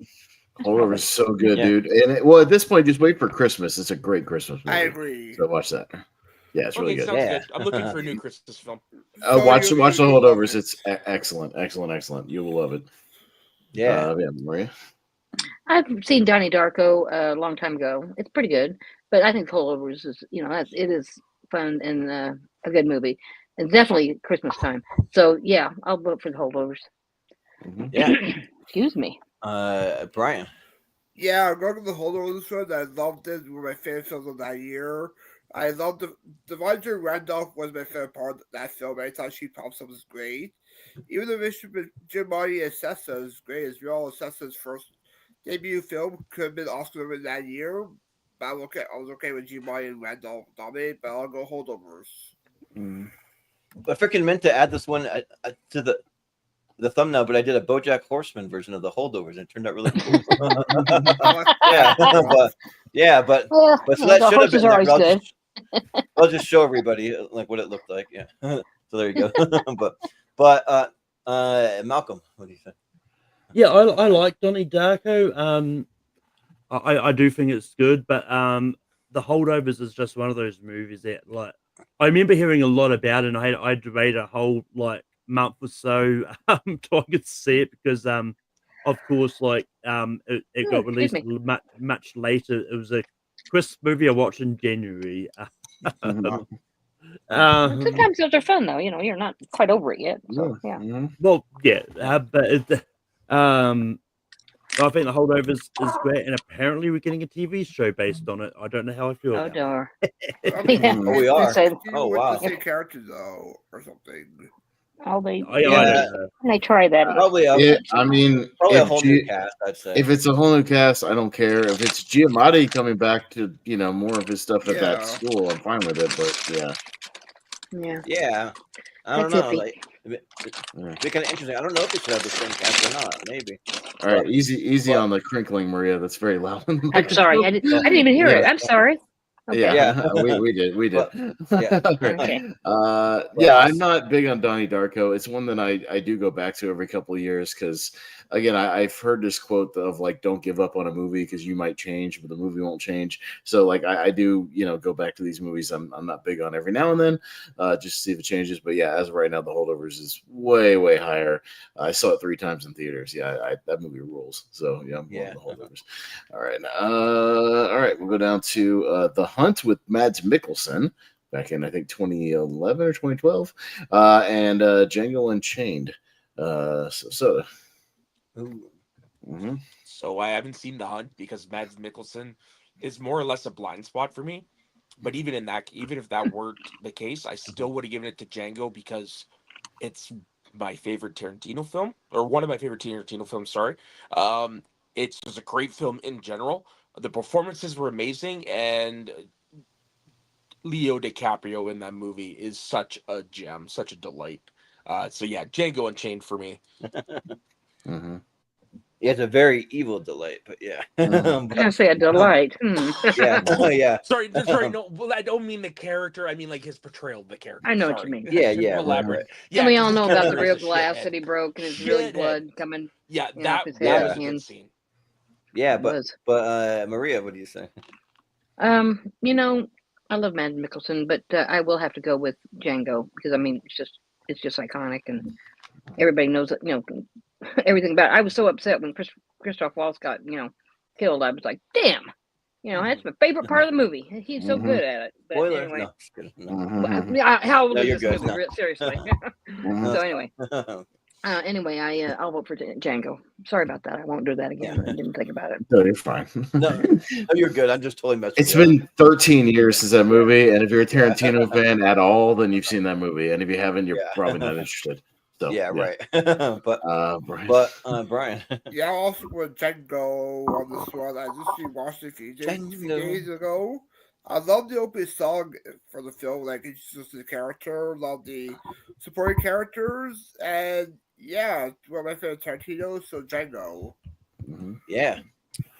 Malcolm, what do you say? Yeah, I have seen Hunt. I do like it. But I think Django is a much better movie. It's so good. So Django's getting my vote here. Yeah. Austin. Also, haven't seen The Hunt, but yeah, on any given day, either Django or Hateful Eight is my favorite Tarantino movie, so it alternates. So yeah, easily Django. Jordan. Yeah. So I also haven't seen the Hunt, but I heard it got kind of mid reviews. Like it was just all right. But yeah, Django rules. Django's so good, and yeah, there's like at least like 6 or 7 just like standout performances in there. I mean, from like Christoph Waltz, Jamie Foxx, Walton Goggins, Sam Jackson, Leonardo DiCaprio, Kerry Washington. I mean, you can go on and on. Even like the Jonah Hill, the cameo, that's fun. So Bruce Dern. yeah, Bruce Dern, yeah. So they're all just really good. So yeah, got to go Django. And I swear that one of these days I want to do an official Tarantino ranking. I know my number one's Pulp Fiction, but beyond that, I think Django keeps climbing up though. It gets better and better with every watch. So yeah. All right. Got Jojo Rabbit and Her. So Maria. I would have to go with JoJo. I thought it was the most interesting oddball thing I'd seen for a while. With Hitler showing up all the time and being boyish and weird, and I'm like, what is going on here? I thought it was very inventive. Her is fine. But Joaquin, I can take it with Joaquin. So, I mean, and Gladiator was his peak as far as I'm concerned. I thought he was incredibly awful, but good. And, he was a great actor. Make it that way. But, I think Jojo Rabbit's one I'm going to pick. And my 2 Tarantinos that I vacillate through is Hateful Eight and Inglourious Basterds. Yes. Yeah. Every time I see it's like one day I love that one day I love that one. That music in the Hateful Eight, that's just unbelievable. Oh yeah. Yeah, but Brian. Yeah, I see both of these. Her is a great star for like AI now, like talking to your phone. Jojo Rabbit is a good war movie, so go Jojo Rabbit. Yeah. Austin. Or no, sorry. Malcolm. Sorry. Yeah, I like Her. I think it's a really good movie, but I'm going to vote for the movie that is behind my head. Jojo Rabbit. Yeah, right. Sounds about right. Austin. Yeah, it's very hit or miss for me. Yeah, I don't always mesh with his humor. I just have my issues with Jojo Rabbit's kind of tonal shifts throughout the movie. But yeah, I rewatched Her again not that long ago, and yeah, that movie's about to come true any day now. So I'm gonna go Her. Yeah. Yeah. So I've already shown you guys. This is just more so for anyone tuning in because I did the Jojo Rabbit you can see with the Rick and Morty one there, like him doing that. But then I also did this like South Park one, but I didn't think that it quite like captured it as much, so I didn't like go with it. But it's kind of work because South Park does have Hitler as like a character in that show. No, actually, Eric Carmen dressed up as Hitler though. Oh, okay, maybe that's it. Yeah, more than once. Yeah, yeah. So, but Jojo Rabbit though, it's not really supposed to be like Hitler.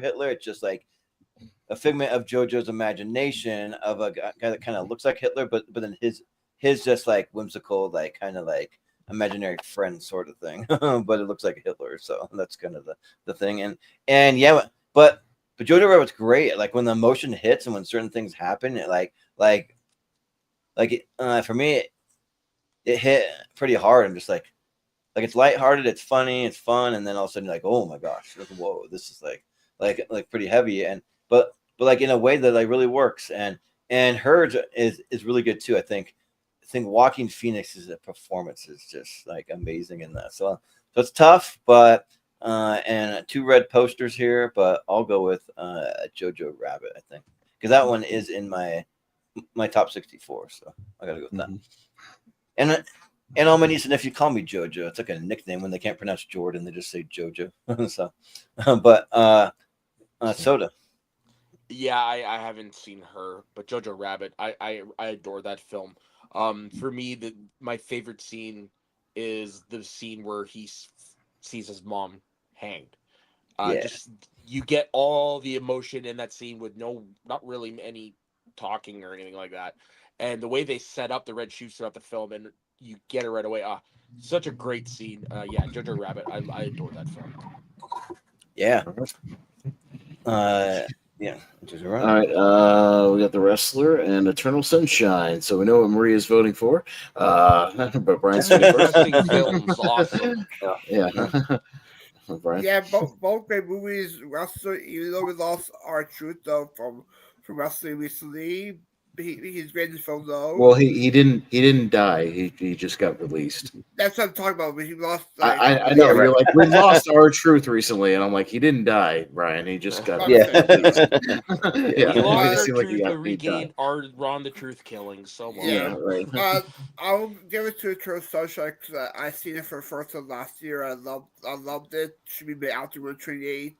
And I'll do it for JPO. Eternal Sunshine. Sure. Yeah. Malcolm, what do you say? Yeah, I do. I do like Eternal Sunshine. I think it's a good movie. But I like The Wrestler more, so The Wrestler's getting my vote. Yeah. Austin. Yeah, I've seen The Wrestler more, and I've refed for people in this movie, so I'll go with The Wrestler. Yeah, I mean, when I first saw Eternal Sunshine, I didn't like it, but it's grown on me, and I have rewatched it multiple times, and it gets better every time that I watch it. But The Wrestler I love since the first time I saw it. That movie is so good, and yeah, just Mickey Rourke giving a great performance. That like we haven't really seen since, and because I don't know, like there must have been that director that got that out of him or something, but and then Marissa Tomei, she was really good too, so I'll give it to The Wrestler. Soda.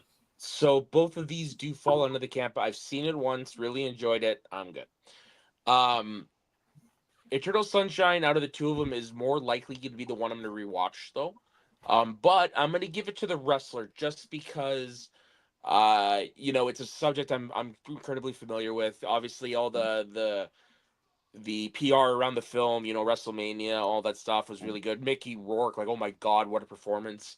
The only thing that's preventing me from rewatching is just too fucking depressing. So yeah, but I'm gonna give it to The Wrestler just because I think it's a better film. Yeah. Maria. He already knows what I voted. Austin already got me.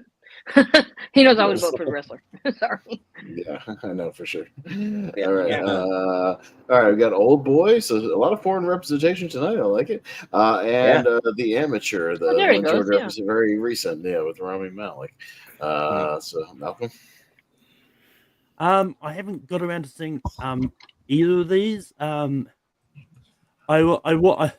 am actually very intrigued by The Amateur though. Like it looks really interesting. And I don't know if you follow this TikTok account, but there's a TikTok called Jose Monkey, who takes videos sent by people and like has to try and find them based on what he can see in the location outside it. And he's done some collaborations with Rami Malek with The Amateur. So I'm more intrigued by The Amateur. So I'm going to go The Amateur. Yeah. I'm Austin. No, this one's easy. Look, The Amateur was all right. It was decent for what it was. The trailer showed way too much, and they played the trailer too much. I swear they played that trailer for every single movie I saw 2 months leading up to it. I swear, it became a running gag with me and my girl just being like, all right, so they're going to show the Sinners trailer and The Amateur. And before almost every movie, they played the Sinners trailer and The Amateur, and it just got really annoying. The movie's okay. Old Boy is a masterpiece. It's awesome. And yeah, one of the best sort of South Korean like revenge movies you'll ever see. It's great. So yeah, I'm easily gonna go Old Boy here, and it looks great in 4K. Yeah, I mean that poster alone, I want to get that poster and like hang it up. It's really good. But for Old Boy, yeah. And I already spoke about the Amateur, that I could not find it anywhere, and I always hate that. It's like, I don't understand why you have to have this like 2-week gap or like whatever in between, or even 1 week sometimes for some movies. Not every movie does it, but some movies that they're just like nowhere for a little bit. So like the movie's kind of it's in limbo for 4 more days until it comes to streaming. Well, But to be fair, some theaters might be still playing it too. So yeah, that is true. Yeah, because Yeah. I live in a smaller town, so maybe some theaters are still playing. Mm. Because when I looked it up, it'll say the movie's still in theaters, but then I'm like trying to see anywhere within like a 200-mile radius that's nowhere playing near me. But I do want to see the Amateur. I mean, I'm like, I think Rami Malek's good, but I don't think he's reached like A-level status for me. I mean, people might call him an A-level actor. I mean, the best thing I've ever seen him in is that what was that USA show that he Mr. did? Robot. Mr. Robot. Yeah, Mr. Robot. So that was the best thing that I've ever seen. You didn't like the Bohemian Rhapsody? No, like he did good playing the character, just the movie overall, which is just okay to me. And like he was the very mad Bond villain too. So, but yeah, Old Boy rules, and yeah, like it's a really awesome revenge story. And this is one, since it's foreign, I don't want to spoil it, but like there's some crazy twists. One thing that you find out, and you're like, oh my gosh, that's crazy. I've never even like heard of anything like that happening to a person. And so yeah, it's really good. So yeah, I'll say Old Boy. It's nearly a masterpiece. Like all these foreign ones, I can almost say masterpiece. so yeah. But Soda. So yeah, I haven't seen the Amateur. I haven't seen Old Boy either, but I don't mind spoiling a 22-year-old movie. Why not vote for a movie with a little bit of incest? Oh, okay. It's All right. 22 years old, man. I wasn't gonna go there, but it's also a foreign film, so it's a foreign film. So I That don't was think it's remade. as. Yeah, but nobody saw that movie, so it's I Maybe still not think it's theaters. underseen. Yeah. I saw it in theaters and fell asleep. the Spike Lee one is boring.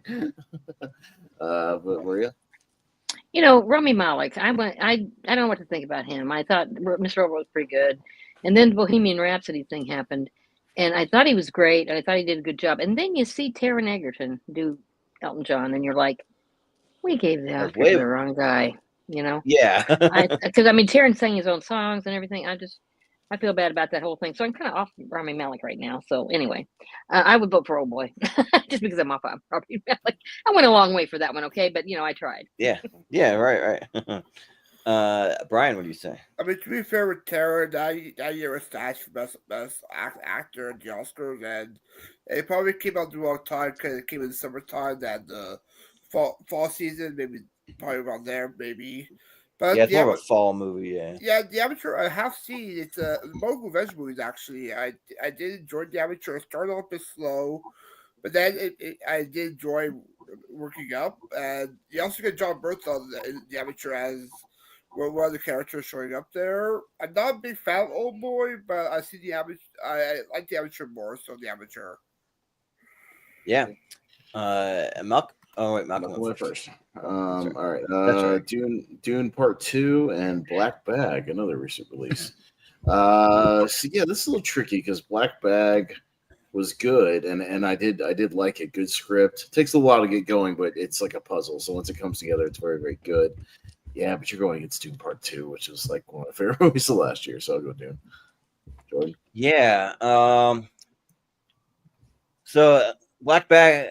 It's a new one that is streaming already, which I don't know if it came out before or after the other one, the Amateur. I think maybe before. I don't know, but Black Bag. So the movie's good, and I was compelled by it, but for the life of me, I could not stay awake during this movie. And that was after chugging an energy drink, and I still could not stay awake. I don't know, it's just a little too slow. It's a good a movie that has some good things and twists and turns and that stuff, but it's just just way too slow. They need to like give it some oomph just for a movie like that, for that type of movie. I feel like so I'm gonna give it to Dune. And this is Dune Part 2 or Dune 1? I can't. Part 2. Okay, yeah. So for sure, Dune Part 2 because that's the better one. Even though I'm not in love with Dune 2, I do think that it is very good, and yeah, like it deserved a lot of those nominations that it got. I think so. I'll go. Yeah, Dune Part 2. And by the way, Black Bag came out in March before The Amateur, so. Okay, yeah, that makes sense. But Soda, what do you say? Yeah, I haven't seen Black Bag either, but even if I had seen it, it still would have lost to Dune 2. So, Yeah. Maria. Dune 2, easy. Yeah. Brian. Yeah, with you, George. Black Bag, I found it very boring for me. I was like, I was falling asleep during it. But Dune 2 is better than Dune 1. I'm not a big fan of Dune 1, but this was better than this. And you have Christopher Walken there, so Dune Part 2. But Steven Soderbergh, he is a great director, though, because I like what he does for all his movies. He does something different almost every time. Like he doesn't stick to one like type of movie. So I do appreciate that. But Malcolm, what do you say? I'm hoping we get a battle of the Dunes. We haven't seen Dune Part 1 yet, and it's in the side. Yeah.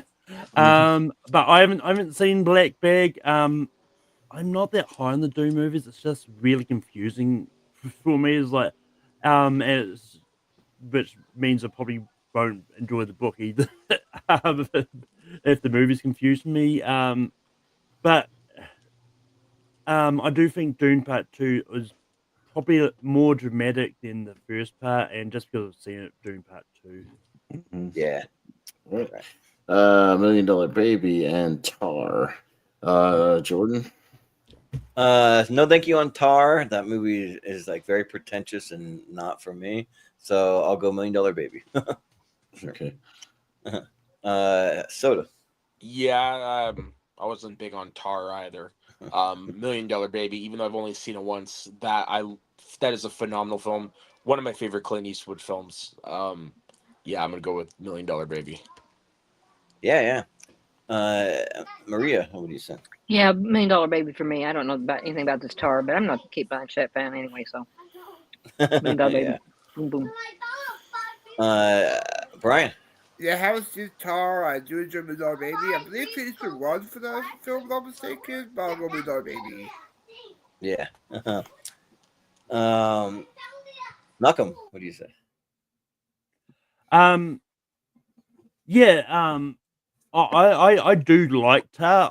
I actually do think it's a good movie, and it's one of those rare movies when they put the like entire credit sequence at the start of the movie. Yeah. But yeah, I do like $1 Million Baby a lot though. So $1 Million Baby is getting my vote here. That's how a lot of classic movies used to do. They used to do the whole credit sequence at the beginning, and then they switched that. So for good reason too. But Austin. Yeah, I'll go $1 Million Baby here. I did end up liking Tar a little bit because it was kind of about cancel culture and it was kind of interesting. But I'll still go $1 Million Baby. All right. Yeah. All right. There you go. Into the Wild and the Peanut Butter Falcon. Soda. Sorry, I had to mute you, Soda, because you had a lot of background noise. So. Really? My thing was muted. If you're muting your thing, it's not working on StreamYard. So you're muting, but it's not carrying over. Okay, totally fair. Yeah. No, I was to say Morgan Freeman. Did he win the Oscar for $1 Million Baby? Maybe, I think. He might have. Yeah. Anywho, I haven't seen it in the wild, but I love the Peanut Butter Falcon. It was, I consider it a hidden gem. I wish more people had seen that film. Yeah. Sounds good. Maria. Into the Wild. That book is insane. I mean, I feel so bad for that kid, and I thought the movie was pretty decently kept to what really happened, and yeah, I would vote for Into the Wild. Yeah. Brian. haven't seen it in a while, but I saw Peter Falcon for first time last month.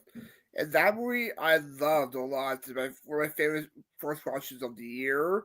I love the kid Jack Gossigan. All he wants is become a wrestler, be his fan, and that's what happens. I love the road trip aspect. I love the wrestlers cameo, Mick Foley and Jason Roberts, who actually Mick Foley. I have enjoyed the work on that film actually when I met him, and it feels like a family movie actually. To appear about Falcon. Yeah. I'd say it's a family movie. But Malcolm, what do you think?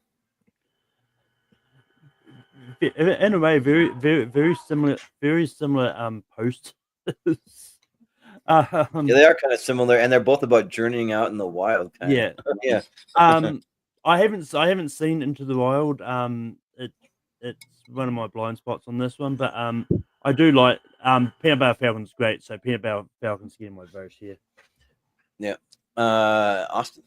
Peanut Butter Falcon has wrestling connections in it, so I'm going with that. Yeah.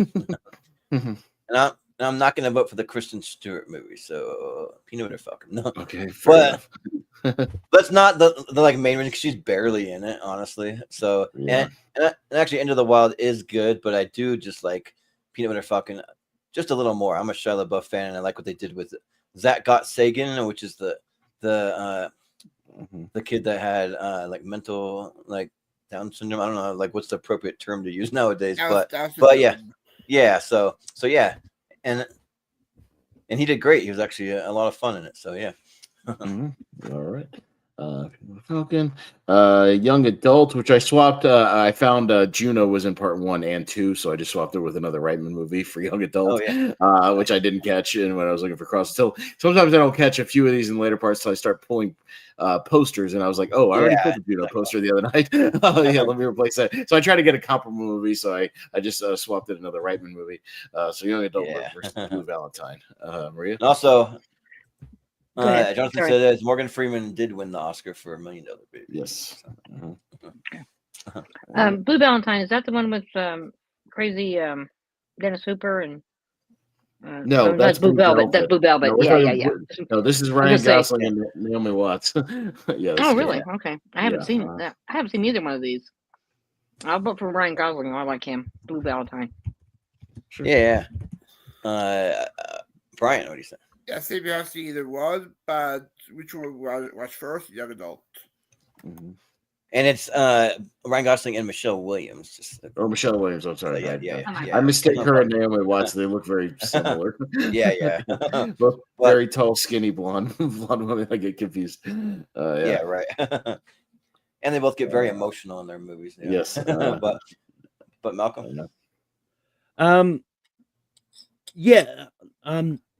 I know I've seen Young Adult. I don't remember it, but Blue Valentine is a very harrowing watch, but it's also a really good movie as well. So, and yes, I'm gonna go Blue Valentine. Austin, what do you say? It's been forever since I saw Blue Valentine. I just remember them getting a lot of arguments. So it's like one of those relationship argument movies. But yeah, young adult. The one thing I really liked about it, like I thought Patton Oswalt was really good in that movie, and yeah, his chemistry with Charlize Theron was really good. So I'll go young adult. Yeah, this is a sign that for me that I'm getting old.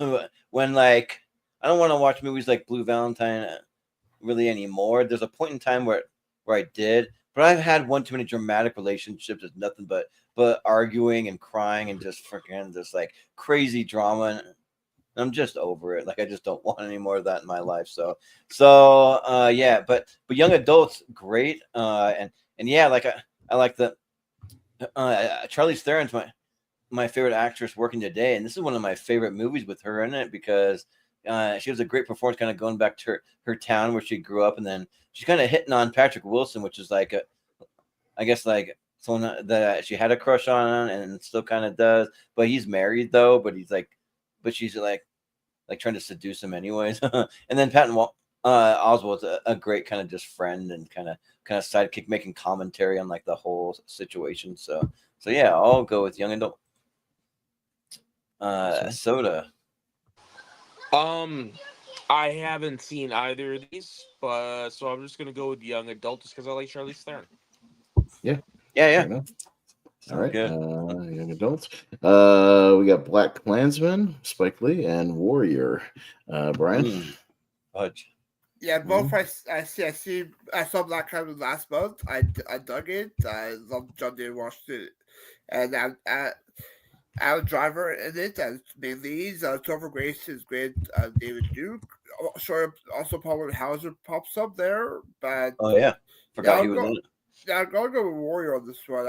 I did enjoy it. Gavin Carl is one of my favorite directors working right now, so I go with Warrior. Mm-hmm. Yeah. And Malcolm, what do you say? Yeah, I like Warrior. I do think it's a great movie. It is in my 128 as well, but I also feel like it comes up a lot. And I think Black Klansman is a great movie, and I think it deserves to get some love. And so Black Klansman is getting my vote here. Yeah, that sounds good.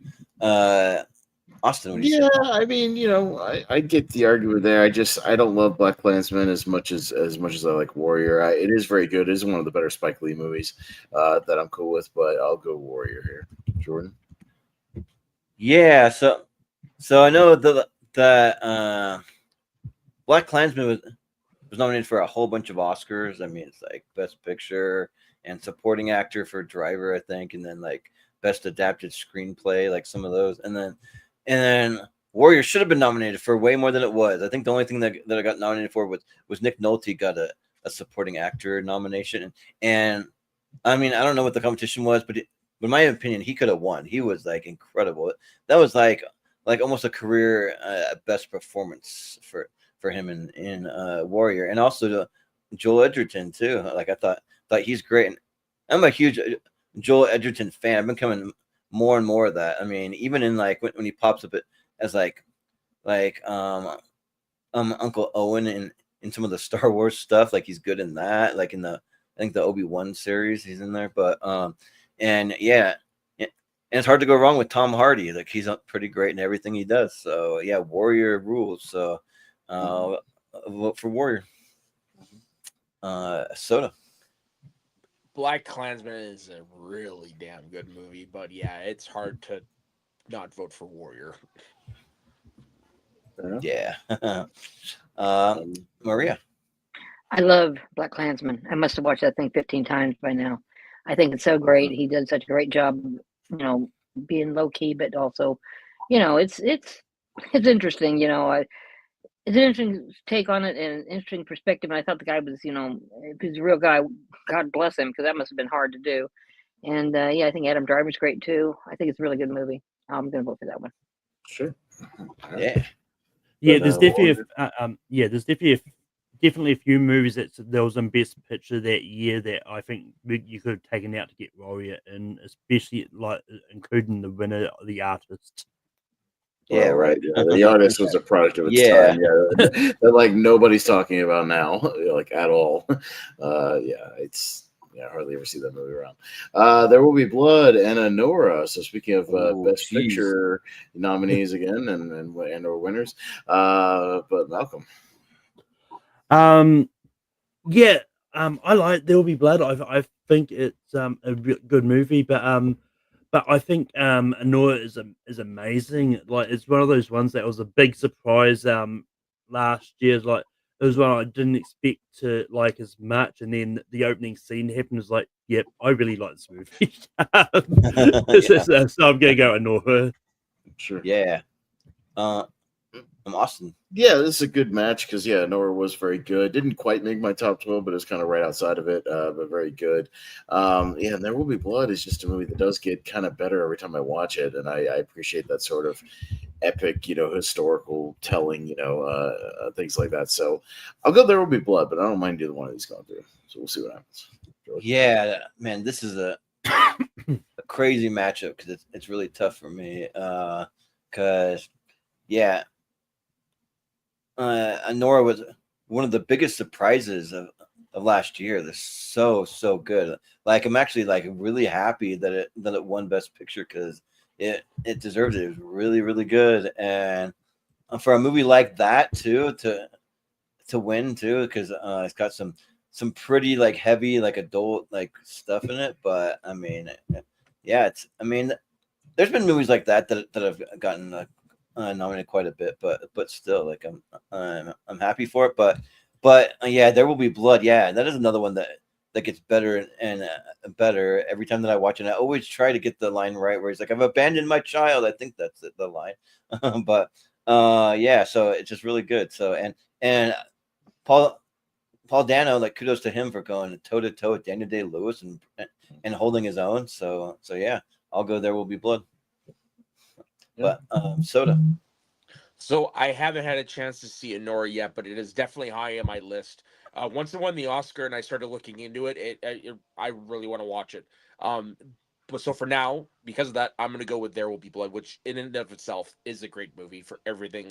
I agree with pretty much Jordan's sentiment on it. So Yeah, and I can't wait for the next PTA, a movie that one with Leonardo DiCaprio. It looks so good. So yeah, but Maria. I haven't seen Anora. It looks pretty good. But I'll vote for There Will Be Blood. That's pretty crazy.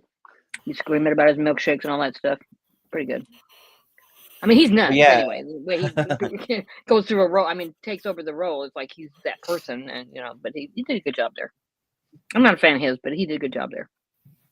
But it's funny that the best way to describe Anora, if you haven't seen it, it's like a Cinderella story about a stripper with lots of sex and nudity in it. So, well, like more pretty woman than Cinderella, probably. More, well, why do you think I'm in such a hurry to see it, my dude? Yeah, right. You got to go watch it. Yeah, because when I watched it in my parents' basement, and I'm just hoping that my dad wouldn't come down the whole entire time. Like, please don't come down here. I'm trying to watch an Oscar-winning movie here, but still, don't come down here. Yeah, but Brian. Yeah, I can see Jordan's father walking down this. And Jordan, what's all the sucks where you're watching right here? Yeah, he's like, what the fuck are you watching? Yeah. Yeah, but there was a blind spot for me, but I love the Dora. It has a lot of attractive women there, and deserves the Oscar as well, so well, Dora. Yeah, I could just see Jordan being like, "No, Dad, I'm watching an Oscar movie." He actually walks in right in the middle of one of the sex scenes or something like that, and it's just a total like Curb Your Enthusiasm. Yeah. No, Dad, like I swear that it won Best Picture. You swear it's an Oscar. Yeah. It has a Look it up. Criterion release. I swear to God. Yeah, Criterion. I swear it's Criterion. Yeah, I'll be like, well, I'm watching this for research purposes. All right, now. Yeah, strictly research. Yeah. Listen, I read Playboy for the articles. All right, relax. Yeah, right. Yeah. All right. Brick versus Witness. Me. Yeah, it's a battle of a movie I saw once with Brick, and it is good. Witness is actually a Harrison Ford blind spot. I need to get around to it at some point. I've just never gotten there. Just because I probably will get to it at some point, I'll go Witness because Brick was all right. Yeah, early Ryan Johnson's okay, but I'll go Witness because I kind of want to see it. Yeah. So I also haven't seen Witness. That's a blind spot, and I really do want to see it because like I just know a couple clips because I think I've used a clip or two for like Seen and Heard or something. But Bricks is really, really good. Yeah. It's kind of about just Joseph Gordon-Levitt is a high school kid, and then I think his girlfriend gets murdered, and he has to like kind of take matters in his own hands to try to solve what happened. So, and it's pretty good. So yeah, I'll vote. Well, you know what? For much as I like Brick, I'm actually using the reverse logic because I want to watch Witness. So I'm going to vote for Witness. So maybe I can watch it for the. Well, that's what I did for Memories of Murder, but you guys voted against it. So well. Sorry. Yeah, but Soda. What do you think? Yeah, I haven't seen Brick. I'm just aware of it because it's Ryan Johnson early film. But Witness, I finally got around to watching it not that long ago. I'm actually have the DVD somewhere over there. It's a damn fine film. Yeah. Really good performances all around. It's interesting. Interesting to see Kelly McGinnis in a role outside of Top Gun. Lucas Haas is great in the film. Yeah, gonna go Witness. Mm-hmm. Yeah. Maria, what do you say? I love Witness. I've seen it a billion times. Harrison Ford is a detective, and it's low key. Kid witnesses something happening and tries to tell them about it, and they realize they have to go on the run. And it's pretty cool. Look into the Amish community and how they, how things are done. Which I live, like 20 miles from a huge amount of Amish people that are in the carpentry and, cooking and all that stuff. They got their own place out there. And it's really interesting how they live and, how the kids put up with it and sometimes not. But, it's interesting. And that movie's just great. I just love that movie. Yeah, I like action adventure type things with, there's cops and stuff. So that's right up my alley. And I haven't seen Brick, but I'm never going to see another movie by that idiot. So there you go. Oh, thank you.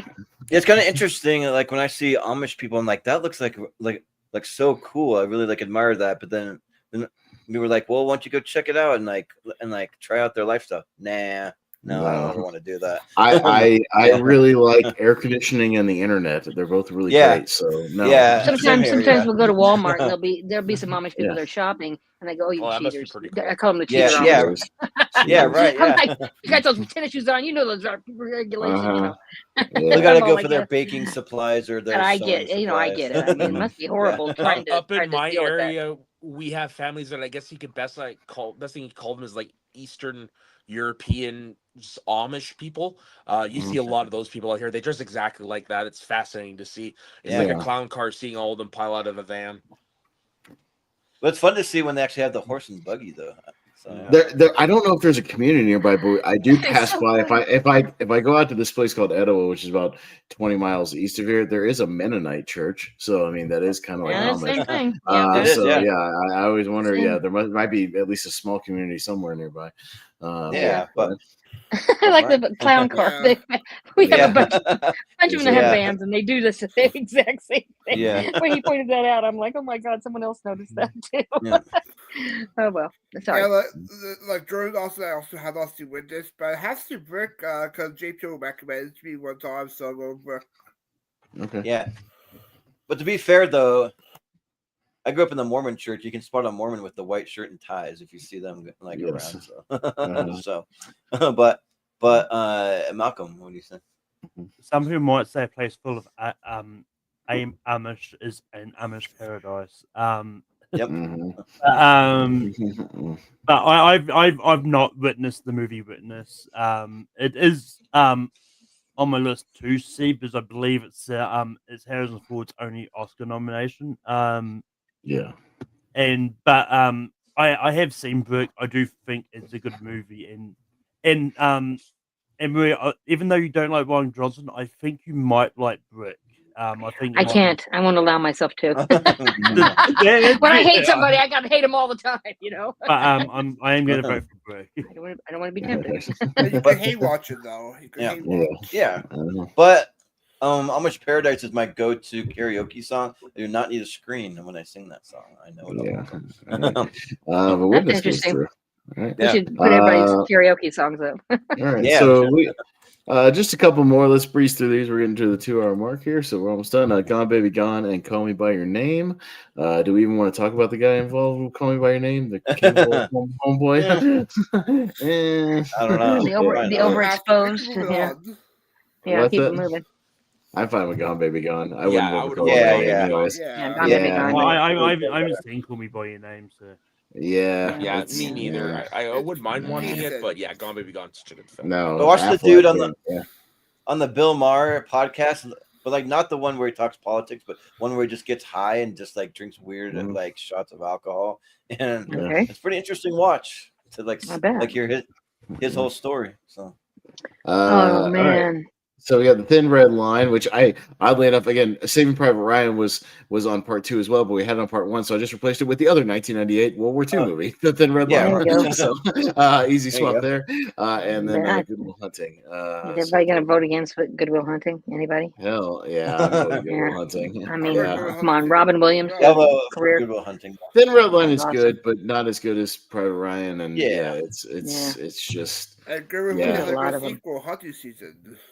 Yeah. Good Will Hunting is an Oscar movie. Thin Red Line, I feel like, is an Oscar bait movie, more like to me. There you go. I mean, and don't forget, it's also a ready performance by Robin Williams. Yeah, Yeah, the right. Robin Williams performance is the best thing in the whole thing. Even. Well, we just said, I don't know if we'll get it because they're slightly in a different corner of the bracket, but we could have a Ben Affleck written and acted movie versus a Ben Affleck movie that he directed that he's not in. Oh wow, yeah. That would be kind of odd. Yeah. that would be weird. Yeah. Yeah. All right, and then finally, over we got Boogie Nights and Dune Part 1 is that matchup. So, Jordan, let me vote on this one. Well, I mean, I probably do like Boogie Nights better, but I kind of do want to just see that Dune matchup. So I'll vote Dune actually, because I'm not like over the moon about Boogie Nights. So I'll go Dune. Soda. Yeah, I like Boogie Nights just fine, but I'm gonna go all in on Dune on this one. Yeah. Me too, dude. Yeah. Okay. Yep, Dune. Right. I would go Boogie Nights because I'm not a big fan of the first Dune movie. Ah, Yeah. That's fair. prosthetic penises. Yeah. He's more a fan of There that. ain't no way that was real. Yeah. Oh no. Yeah. Yeah. Well, Austin, that's hysterical. no, it's widely known. I think that Mark Wahlberg just talked about it and stuff. Yeah. He wish he would. But, Yeah, no, it was yeah. a prosthetic. It wasn't real. He's talked about that many times. He says he still has the prosthetic in his house. Yeah. Yes. Just like Will Ferrell says, he has a prosthetic nutsack from Step Brothers, and he brought it on the Dan Patrick show and like showed everyone. The one he throws on the drums. Yeah. Yeah. But Malcolm. Look, we all know what the winner of this is going up against. I don't think we're going to get that Dune match up regardless. And Ben, I like Boogie Nights much more, so Boogie Nights is getting my vote. Yeah, I don't think it's going to be Good Will Hunting. But yeah, I'm also going to go Boogie Nights, but I do like Dune Part 1. Actually, because I ended up seeing it right before Dune Part 2, and it worked really well as like a great setup movie for Dune Part 2. And I think if you watch them now, like on Blu-ray or something, like back to back and watching it one afternoon, it works as one big story. And I'm really looking forward to Dune Messiah now. So, but yeah, Boogie Nights is awesome, and I showed it to my girl recently. Like that movie's great. It really works. It really, really good. And so yeah, I'll go with that. But that's a tie to Maria. So I think the final one here, we'll go to a tie. So Maria, gotta unmute yourself and we get your vote. Sorry, I'm trying not to chew on Yeah, the camera. Yeah, Or you know what I mean, audio. Dune, I think has to win. I mean, Boogie Nights is okay. I mean, it's an older movie. It wasn't bad at all, but I mean, Dune is like epic. So I don't know. I think it's Dune. I'm gonna pick Dune. Yeah, that's fine. All right. Dune moves on. All right. So since we had a little Top Gun, I'll play the Family Guy version. Why not? Here you go. I feel the need for speed and Scientology. No, just speed. All right. Okay. So, all right. Speed round time. You guys know how it works. Give me those quick, just votes under 10 seconds. And the winners of these matchups will move on to that final drama bracket, the final drama bracket of 64. So keep that in mind. We'll jot them down as we go along. So yeah, that's what the winners will move on. And then we'll see what wins part 2 here. So Soda, you'll start you off. La La Land and Top Gun Maverick. Top Gun Maverick, way better film. Yeah, Maria. Top Gun Maverick. Top Gun. Brian. Yeah, for Val Kilmer, Top Gun Maverick. All right, Malcolm. La La R.I.P. Land. Yeah, I'll go Top Gun Maverick. There's no musical sequences. Yeah, that crazy sequence where Maverick and Brewster break out into song. Yeah, but just singing the dialogue. Yeah, right. But I'm gonna vote by just showing that. If you can see, that's Top Gun Maverick. But it's a mistake poster where it got delayed and it says 2020 on it. I'm just kind of yeah, because it got delayed because of COVID. Yeah. All right. So all right. You know, he could have taken a cash grab right then. He could have put that thing out, and we would have loved it and all that. Well, they wanted him. They wanted him to put it straight to streaming and VOD. They wanted to just put it on VOD to rent. People rent $20 right out of the gate, not even put it in theaters. And then he insisted on putting it in theaters, and it made $1.5 billion. So Tom Cruise. He's got a brain for what this. About Tom Cruise? Like, say we want about him, but when it comes to film, the dude you can't deny. He knows. Yeah. No, you can't. No. Yeah, and he makes movies for theaters. He's always said that. Yeah, for movies for theaters. He might be for theaters. He even has personal life, but I don't think he's nuts. But he comes on screen before all the last 3 of his movies or something, and like says that we made it for you, for the audience. So Yeah. I love that. I love that. Yeah. I feel Alright. that. I mean, maybe he's not sincere, Yeah. but it sounds sincere. Okay, go ahead. Sorry. All right, Same anyways, here, yeah. anyways, back to the speed round. The Fighter and Hereditary, Maria. Hereditary. Hereditary, Brian. The Fire. Fighter, Malcolm. The Fighter. My I'll computer go with the getting ready to more die. things suited to the Dingo Go drama. The Fighter, Jordan.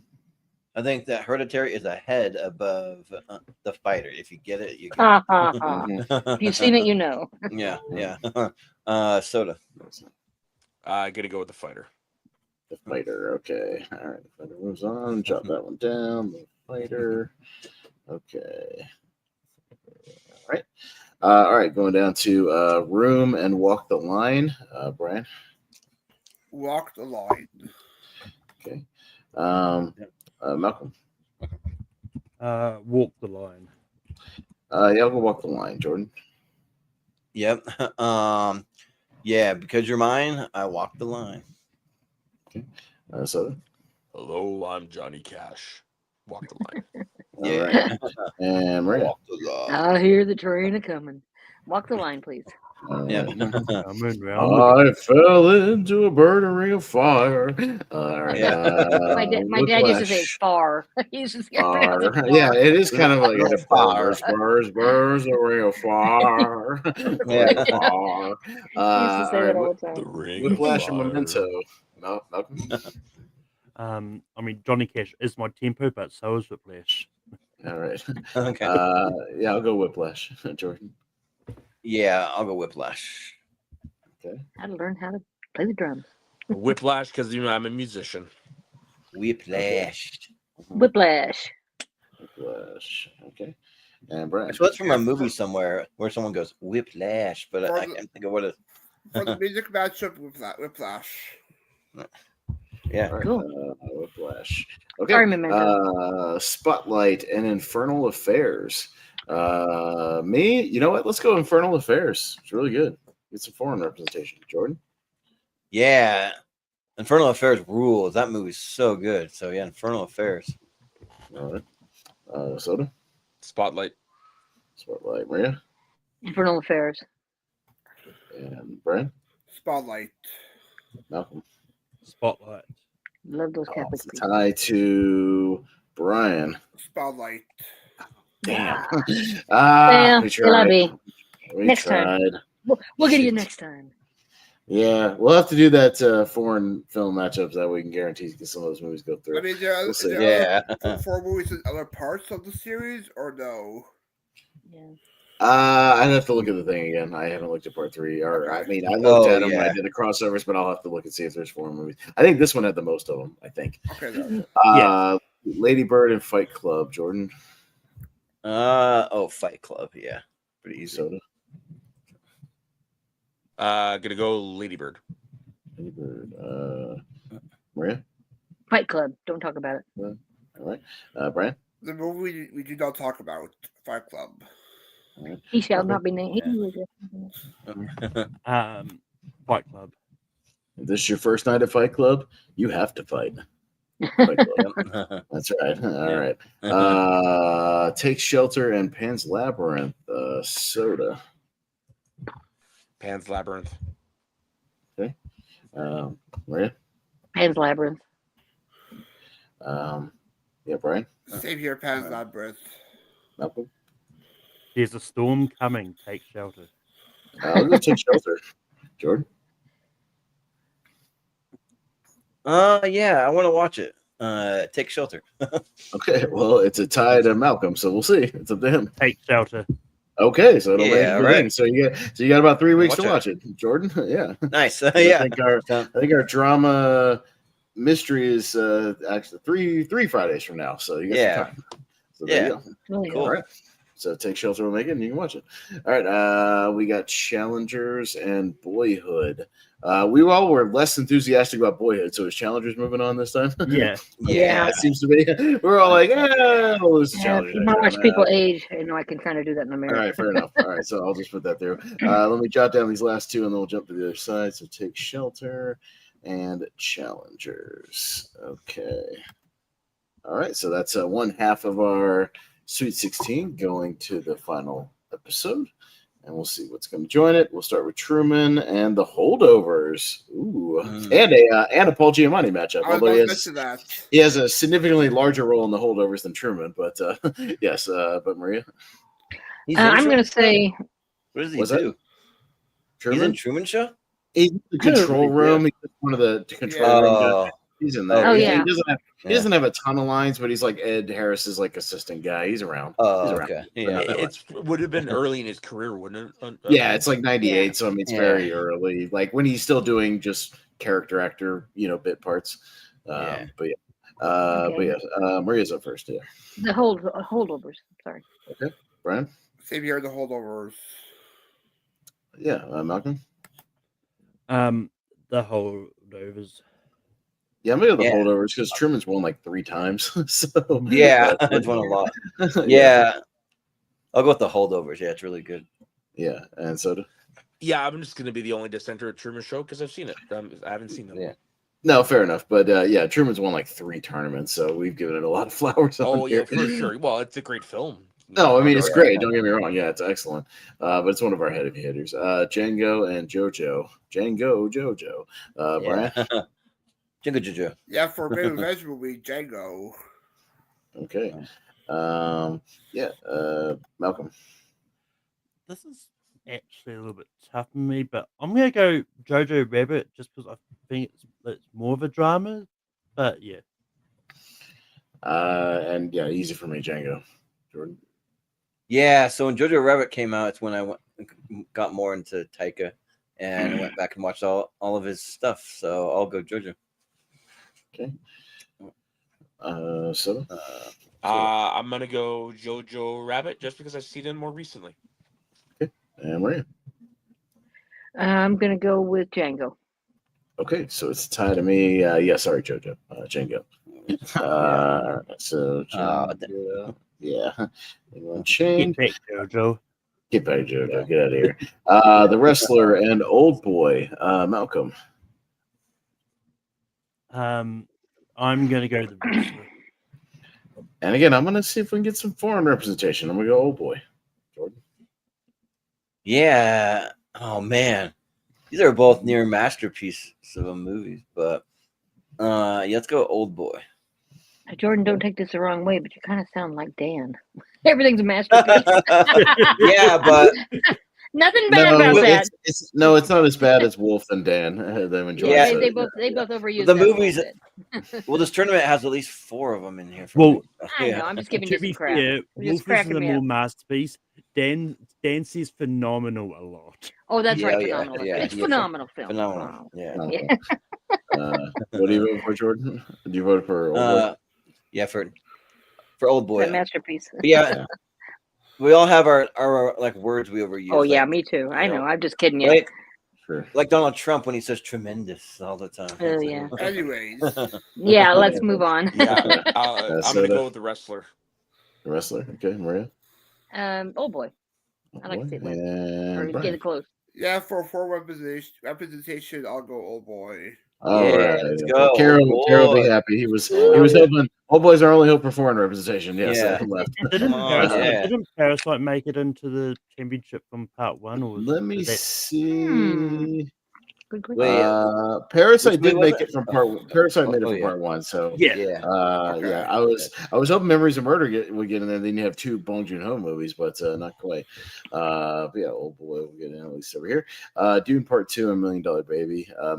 Dune. Jordan. Yeah. I'll go to Dune Part 2. Okay. Soda. $1 Million Baby. Okay. Maria. Dune, please. Dune. Brian. Dune Part Dos. Okay. And Malcolm. Dos. $1 Million Baby. Dos All right, cervezas, close por one, favor. but Dune goes there. All right. Part I learned in Mexico. 2. Okay. Peanut Butter Falcon and Young Adult. Jordan. Ooh. Just because I'm a big Charlize Theron fan and I love Young Adult, I'll go Young Adult. Soda. Peanut Butter Falcon. Okay. Maria. Young adult. Young Adults. Brian. Yeah, Great Hidden Gem, Peanut Butter Falcon. Malcolm. Peanut Butter Captain Falcon. Okay.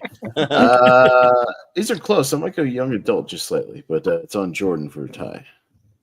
Ooh. I like them both. I'll flip. I'll go Peanut Butter Falcon because I like it enough. Okay. All right. Thank you. Yeah. Okay. Warrior and There Will Be Blood. Soda. Warrior. Okay. And Heck. Maria? Yeah, I know which one. That's Christian Bale, right? So that's Warrior. Tom Hardy, Georgetown. Tom Hardy, Yeah. Joel. Okay, yeah, Warrior. Warrior. Okay. Brian?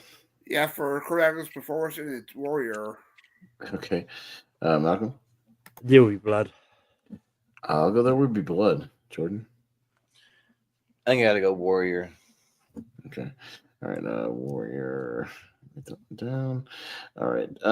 Going down. We got Witness and Gone Baby Gone. Maria. We have to go Witness. It's pretty good. Okay. Brian? I'll go God Baby God. Malcolm? Not that. Just so get a chance to watch it, Witness. Yeah, I'm in the same boat as Malcolm. Like, maybe I'll actually watch it if it goes to the championships. I'll go Witness and make it a priority. Jordan? Yeah. I want to watch Witness, so I'll vote Witness. Okay. Again, I won't vote it super far because I'll vote for movies that I probably have seen and like, but at least if it gets in there, I'll watch it. But Soda? Yeah, I'm gonna go Witness. I like it better. Okay, so Witness will at least make it into that championship one. We'll see how far it makes it tonight. It Probably was not a battle super of two far, Best but we'll Picture see. nominees. Yeah. Good Will Hunting and Dune Part 1. Brian? Yeah, Skarsgård matchup because he's in both these films. Yeah. I like Good Hunting more, so Good Hunting. Malcolm? Yeah. Good Will Hunting easily. Okay. I'll go Good Will Hunting. Jordan? Yeah. I mean, it's maybe not as easy, but still Good Will Hunting. Okay. Soda? Son of a bitch stole my line. Good Will Hunting. Yeah, I love that movie. Good Will Hunting for me too. All right. Good Will Hunting. Okay, so we've got everything for our Sweet 16, so we'll just see what wins part 2. So, all right, let's speed it to the final and see what we got. We'll kick it off with Maverick and The Fighter. Malcolm? The Fighter. We don't see it a lot, so I'm going to go The Fighter here. Jordan? Sure, let's go The Fighter. Why not? Yeah. I like to mix it up with some of these mystery series a little bit. Well, I know so- that Top Gun Maverick won the 2015 ladder series, which is weird. Yeah, So I know. But I don't know if the Fighters won the one. So yeah, we'll see. Soda? Top Gun Maverick. Okay. Maria? Top Gun Maverick. Okay. And Brian? Yeah, like both of these, but we don't see the fire that much. Sure, the fire. Yeah, I kind of like these underdog movies we've been doing. We did that a lot for part 1, kind of going with the underdog a little bit. Yeah, and I don't mind that. Yeah, Walk the There's Line. nothing wrong with that. Yeah, Walk the Line and Whiplash. That's how I witnessed the prosecution one. Walk the Line and Whiplash. Me, Whiplash, I guess. Jordan. It's Whiplash and Walk the Line. Walk the Line. That's got to be Whiplash. Yeah, that movie is incredible. Drums versus guitars. Soda. I'm gonna go Walk the Line. Walk the Line. Maria. Whiplash. Whiplash. Brian. Walk hard, walk the line. Line and Malcolm. Walk the Line. Okay, so it's another tie. Soda, we're back on you for a tiebreaker. Walk the Line. Walk the Line. Okay. Ooh, okay. All right. We'll go Spotlight and Fight Club. Jordan. Oh, Fight Club. Pretty easy. All right, Soda. Spotlight. Spotlight. Maria. Fight Club. Fight Club. Yeah, Brian. Spotlight. Spotlight. Malcolm. Spotlight. I'll go Fight Club, but it's another time. Maria. Fight Club. Fight Club. All right. I like Gunther. Spotlight, but Fight Club is just so good. Fair. Take Shelter and Challengers. Back down to Soda.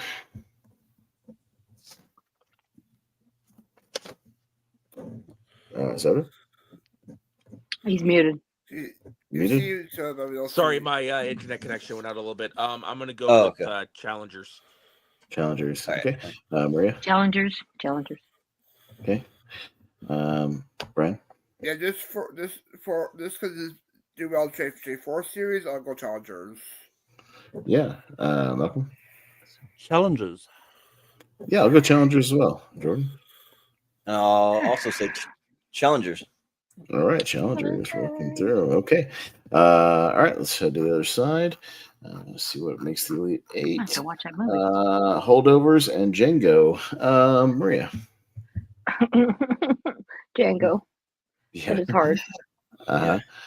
Brian. Yeah, That's really this is hard, very yeah. close, but I'll go Holdovers.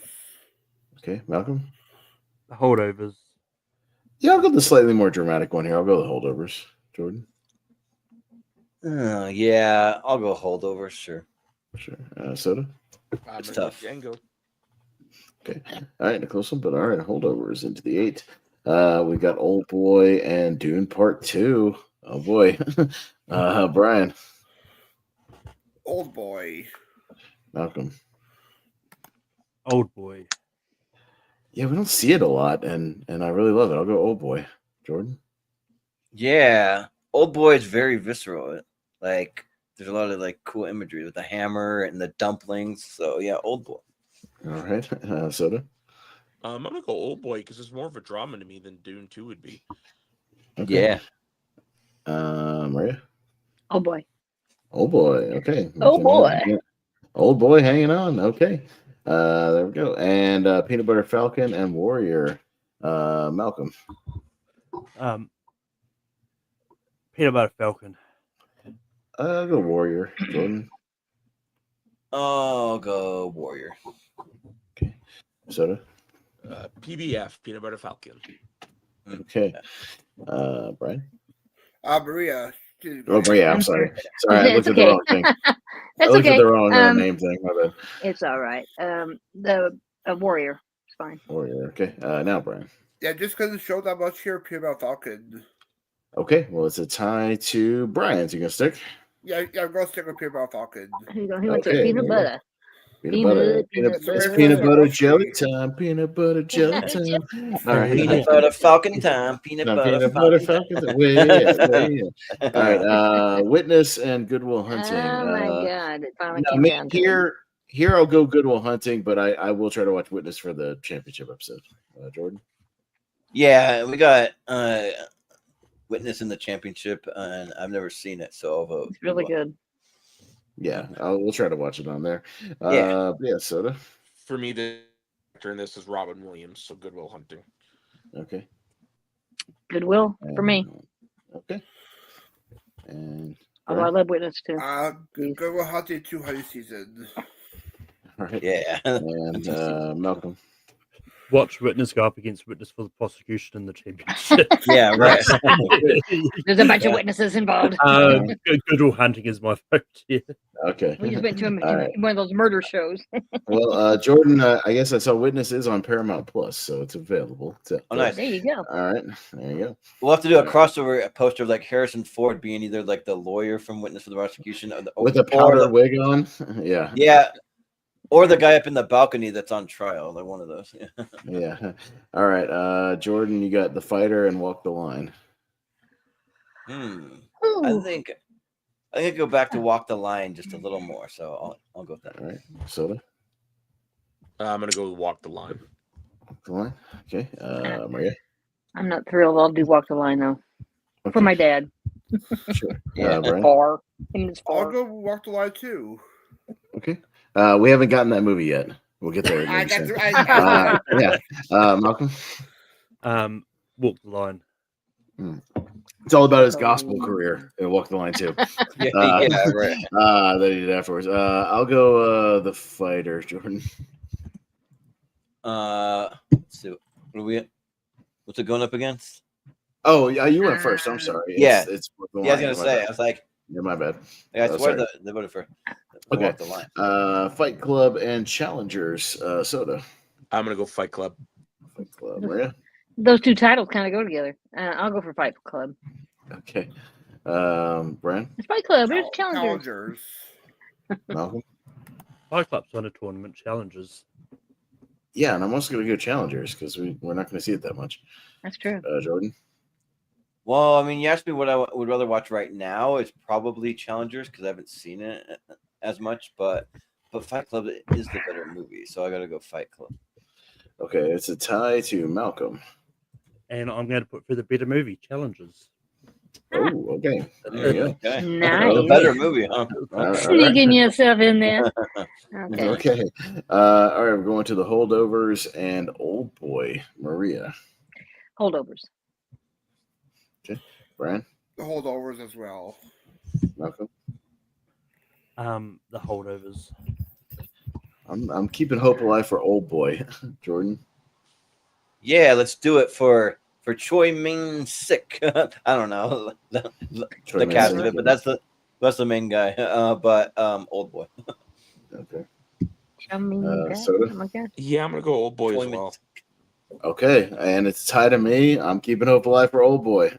Yeah, Old Look Boy. at there, you're getting a chance, maybe. Well, maybe. And I think actually the Holdovers won one of our 2023 tournaments. Yeah. No, it won 2023 Part 2. Scrolling And back, championship. did it win? Was it a double winner? Oh, it was a double winner. That's right. Yeah, it's won twice. So there you go. Oh, all right, all right. Peanut Butter Falcon and Goodwill Hunting. Brian. Peanut Butter Falcon. Okay. Malcolm. Peanut Butter Falcon. Yeah, you know what? Again, I'm going for some of the underdogs here. Let's go Peanut Butter Falcon. Jordan. Yeah, let's go Peanut Butter Falcon. Peanut Butter Falcon. Peanut Butter Falcon with a baseball bat. Let's do it. All right. Soda. Yeah, I think I prefer Goodwill Hunting, so I'm gonna go with that one. No, fair. Maria. Goodwill Hunting. Okay. Goes on the Peanut Butter Falcon. All right. So we got some. All right, we got some unique ones in here. I like it. I like where this is going. So we got some good ones here for part 2. We'll start with Walk the Line and Challengers on the left-hand side. Malcolm. Challengers. You know what? I'm going to go Challengers. Jordan? Yeah, this one's tough because Johnny Cash did I hurt myself today. That was almost from the Logan ugly. trailer. A long time before his. But let's go Challengers. Challengers. Soda? I'm gonna go Walk the Line. Walk the Line. And Maria? Challengers. And Brian? Challengers. Challengers. In the Actually, finals. I've also just realized something funny about this matchup. Hurt that Johnny Cash did was based on a 9 Inch Nails song of the same name. Who did the Trent Reznor did the Challengers. Trent Reznor, yeah. That is funny. That's kind of an inside baseball deal, huh? Yeah. Yeah, right. It's like 6 degrees of what, Johnny Cash or something? Yeah. Yes. All right, well, let's jump over to Old Boy and the Peanut Butter Falcon. Me, I'm hanging on for Old Boy. Jordan? Yeah, let's hang on for Old Boy. That movie's so good. Okay. Soda? I'm gonna go with Peanut Butter Falcon. Okay. Maria? Old Boy. Old Boy. Brian? Peanut Butter Falcon. And Malcolm? Just because I've seen it, Peanut Butter Falcon. It's tied. Jordan? Oh, yes, let's go Old Boy. Yes. All right. Yeah, but unfortunately, but Jordan, now this makes, for me personally, this is a fucking dilemma. But it looks like we have ourselves a genuine conundrum.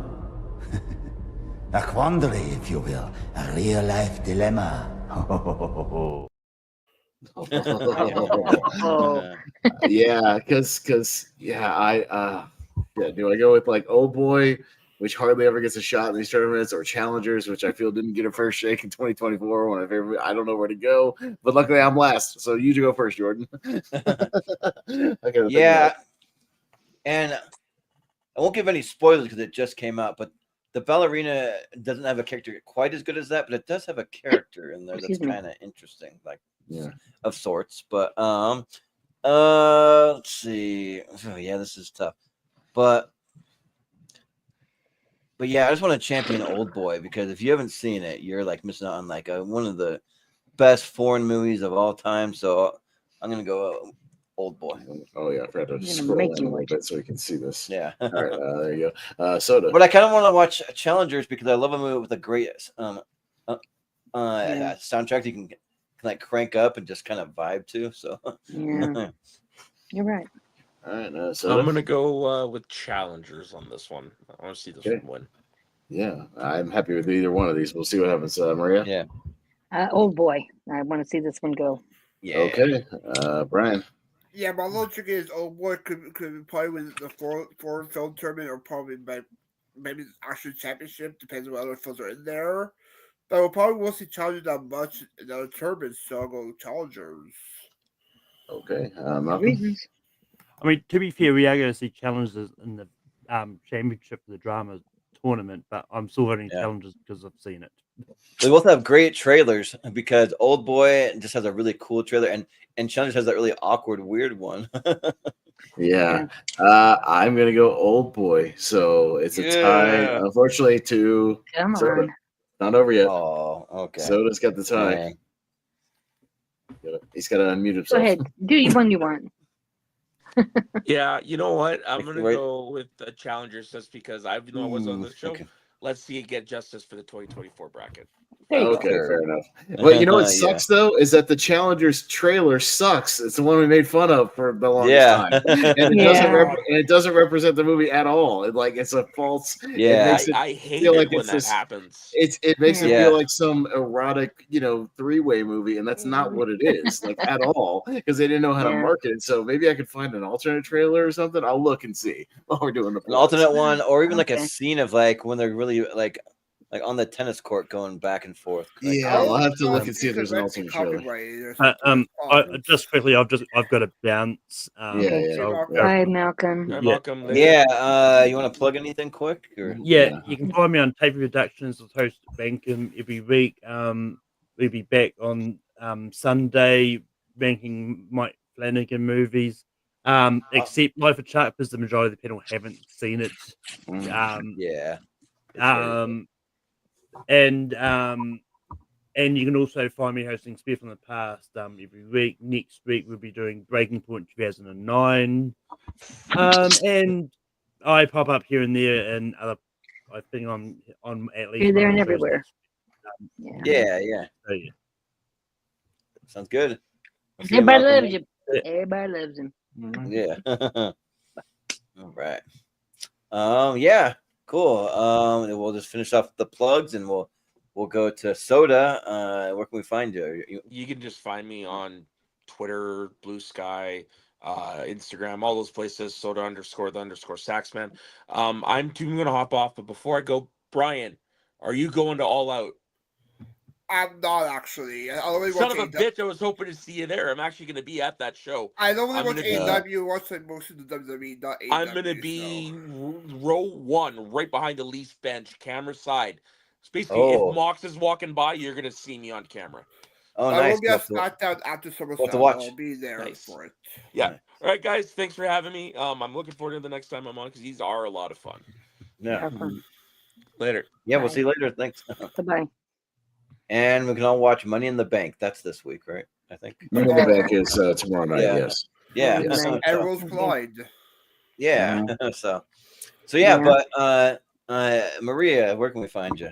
You can find me next 2 weeks. I'm going to be in Paris, France with my son. Ooh, He's got nice. him going there for a culinary class trip, and because of his medical issues, he needs a companion that can do whatever, and that's me. So even if I don't get to do as much as I would like to do in Paris, France, I'll still be in Paris, France. Yeah, right. Yeah, that's I get to go at least once in my life, and that's a bucket Yeah. list. Assertion. Nice. So, it's both for him, but he's a good kid, so I want him to go. I want him to have a good time, and I want to just be there. Yeah, Or whatever. Yeah. Yeah, my That's sister and my it. mom went, and they absolutely loved France. They Could like talk about I all go to the- Disneyland Paris one day, which I'm excited about. I have Ooh, yeah. no idea what could be They there. went there too. Yeah. Cool. But- Yeah, nice. Really nice. Yeah, I hope but- we can get him around everywhere, but Yeah, I've got a watch the wheelchair and all Ratatouille that. before you go. You watch the Ratatouille. Oh yeah, Ratatouille. Yeah. If I have a rat anywhere near my food cooking it, we're gonna have some problems. Forget about But it. don't Yeah. tell me. So if that's really Yeah. happening, don't tell me. Anyway, Well, you can let us no, I know if think the it'll be fun. people are as mean? rude as they say they are, or if they're actually nice. I'm ready to find that out. You know, I mean, I'm gonna try Yeah. to do the best behavior I can do because you never know. Yeah, And right. I just think it's something that I'm doing for him, but I'm doing it for me too. So you know what I mean. Yeah, right. A little for each, yeah. But Hopefully I'll have a good time. And if you need me, you can. I mean, I'm sure there'll be evenings where I'll have nothing, going on. It's 7-hour time difference, but like It's right on now it'd be zone. like 5 o'clock in the morning. But whatever. sure. So, Yeah. But I'm up all the time cool. anyway. We'll have fun with that. And Thank you. and with Brian, where can we find you? Yeah, before this, I was on the ASAP doing some movie clips trivia hosted by Steve. Find me in most choice spaces. TB and T have a match coming up, and T's Maria was there to manage me for that one. Multiplex, Jack of all trivia. So I'm on best to worst. We're still trying to figure out a date for that. And I'm not sure next episode I'm on for Turbo Fights, actually, Jordan. I'm not sure. Maybe you can let me know. I'll let you know because I just had Zach asking me what his next one is Yeah. too. So, which I believe both of you are going to be on Friday. I think we're on the dad movie best dads. tournament. Oh, I think okay. both. Yeah, Yeah, because Zach asked me for the list not long ago, and I can send it to you, Brian, if you want it as well. If you want to start watching stuff, so Sure, I'll go surprised. Be surprised there for the match. oh, you want to be surprised on that? Okay, yeah, no worries. Just think World War II movies, Harrison Ford 90s movies, Clint Eastwood movies, Steve McQueen movies, things like that. Yeah. A lot of dad stuff. So that should be fun. Yeah, I'll just Social Logic Union Austin. We'll say who all's on that total? Do we have a full panel for that one, Jordan? Yeah, we do. We got Brian, Zach, Jonathan Caro, and Malcolm. So. Okay, sounds good. Cool. So yeah, right. I'm a World War kind of gal myself. Mm-hmm. My dad got me hooked on that Longest Day and some of those old ones. Oh yeah. But I haven't made the group yet. I'll make him after the show tonight for the sounds good. Should be fun next week. But Austin. Well, at least the Challengers International trailer doesn't make it look like a corny erotic thriller, so I can at least play that. and doesn't have that terrible the song on it, so we won't get copyrighted. Yeah. He's terrible. That trailer was horrible. And that was a running joke between me and Richie. We were like, man, I can't wait to see this Challengers movie. It looks terrible, and because that trailer was awful. And then it got delayed by like 4 months, so we didn't get a chance to see it. And then it got pushed back, and then we watched it. And I had to text Richie when I got out of it. I was like, "Shit, man, it's one of the best movies of the year." Me and Crow on this one. It's fucking good. Yeah. And that's what happened. I was like, "Bro, no, seriously, it's good. It's not. So it's just mismarketed." But as far as this stuff goes, well, that never happens. What are you talking about? We did Wheel of Movies last night for School of Rock, so you can go check that out if you like. Me and Richie talked about that movie, so that was fun. Nice. Yes, we chatted for an hour about School of Rock, so it was a good time. Lonely Marks Wrestling Podcast, you can find us over there talking all things wrestling. So we'll be talking about Money in the Bank and whatnot, and all the different releases and a lot of stuff going on. And then I'll be kind of I don't know if Jordan was going to let me kind of pseudo host the dad movie tournament because that's my specialty, so I might take lead on that one. I mean Jordan's still gonna be there. I just might take lead on it as far as like introing the movies and kind of explaining why each one is a dad movie, that sort of thing. Makes sense. It's kind of my You're gonna come in. That's my like a polo shirt and some khaki shorts or something. Yeah, I gotta wear. I'll borrow one of my dad's like corny hats. Open up with a stupid joke. Yeah. And have some kind of dad joke. We gotta have all the dad jokes on that. Dad jokes. I'll pull a bunch of dad. I'll do a dad joke for every matchup. Yeah, right. And all those movies. I have a graphic. All those movies are dad approved. That's right. Oh, cute. Yes. I like it. All right. So that's what I got going on. That'll be next Friday. Yeah. Mm-hmm. And I should have told Matt before he leaves. The week after is 128. So we'll be needing his 128 list here. Well, you can just remind him next week, bug him next week to finalize his list and send it to me. So I'll take care of it. Yeah. But and you can find us on all the socials at Movie Hero 2121 and Jordan 83616, and also over in the Movie Hero Network group on Facebook, and you can go over there and post your heart's content as long as it's like movie related or pop culture or TV, that kind of stuff. And I really thought about that. we'll share it out. We'll tell people to subscribe and watch your content, all that stuff. And I got a little busy because I was going to get the Patreon schedule up on Thursday, but I went and saw 4 movies in a day, and then I also worked on top of that. So I'm going to do it tomorrow.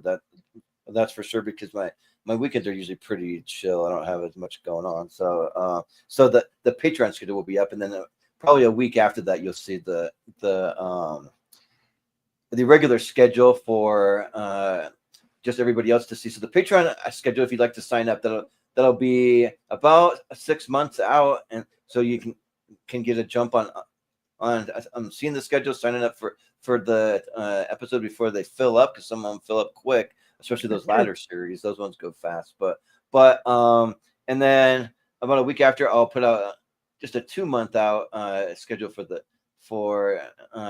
just everybody else on the Movie Hero Network group, and I'll have links to it on all of our social media, all that stuff. So you can watch for that. But I want to give the Patreon members just a week to kind of just enjoy their schedule and then like kind of thank you for being a Patreon subscriber. And then hopefully we'll be getting out on the Patreon, because if you want to get to the Patreon, there's a link in the description, but it's patreon.com/moviehero, and we'll be doing our next music episode. That's going to be the Rolling Stones versus the Beatles. We're gonna have Maria on that one because she signed up for that one. We just don't have a date yet, so what I'm gonna do is I'm gonna create a group, and we'll just hash it out in the group. We can do it anytime that just works for everybody, and we'll find a date that works. And also, I have Matt Majot on that one too, so and Malcolm. I gotta go take my dog out, so I'm gonna leave you guys. I'm sorry. Don't No, mean to you're- interrupt. No, you hear can him go. barking See you later, yeah. loud. Yeah, Thank you. No, thanks, Maria. Yeah, Appreciate yeah. it. We'll see you later. All right. Bye. Yeah, go ahead. Bye, Yeah, see buddy. ya. Bye, Yeah. And then let's see. Literally, We will have- it's tracks because drama part 1, everybody left, and it was just me and Jordan by the time we played the trailer. So yeah, right. yeah, that's what it I mean, was. you guys have 3 hours to do for that, so Yeah, it was a that long one went a little long. But and we will be doing the next episode of Best to Worst, but probably in about a week from this weekend, because not everyone is available this weekend, but I'm hoping the week after. We'll kind of see. We'll have to kind of hash it out, and we'll make some announcements on that. We have one more family ranking episode to get through, and then we'll get to our championship episode for family movies. And then we will be doing probably within, I'm going to say like 3 weeks ish or so on the next episode of Recast, where we'll be doing the Avengers, but we don't have a date yet. And so we'll keep you posted on that though. So, but the next episode will be the Avengers to Recast. And then, just what we have going for. Oh, and actually I will just throw out, I've been a little late because one of the other thing I need to do is finish editing the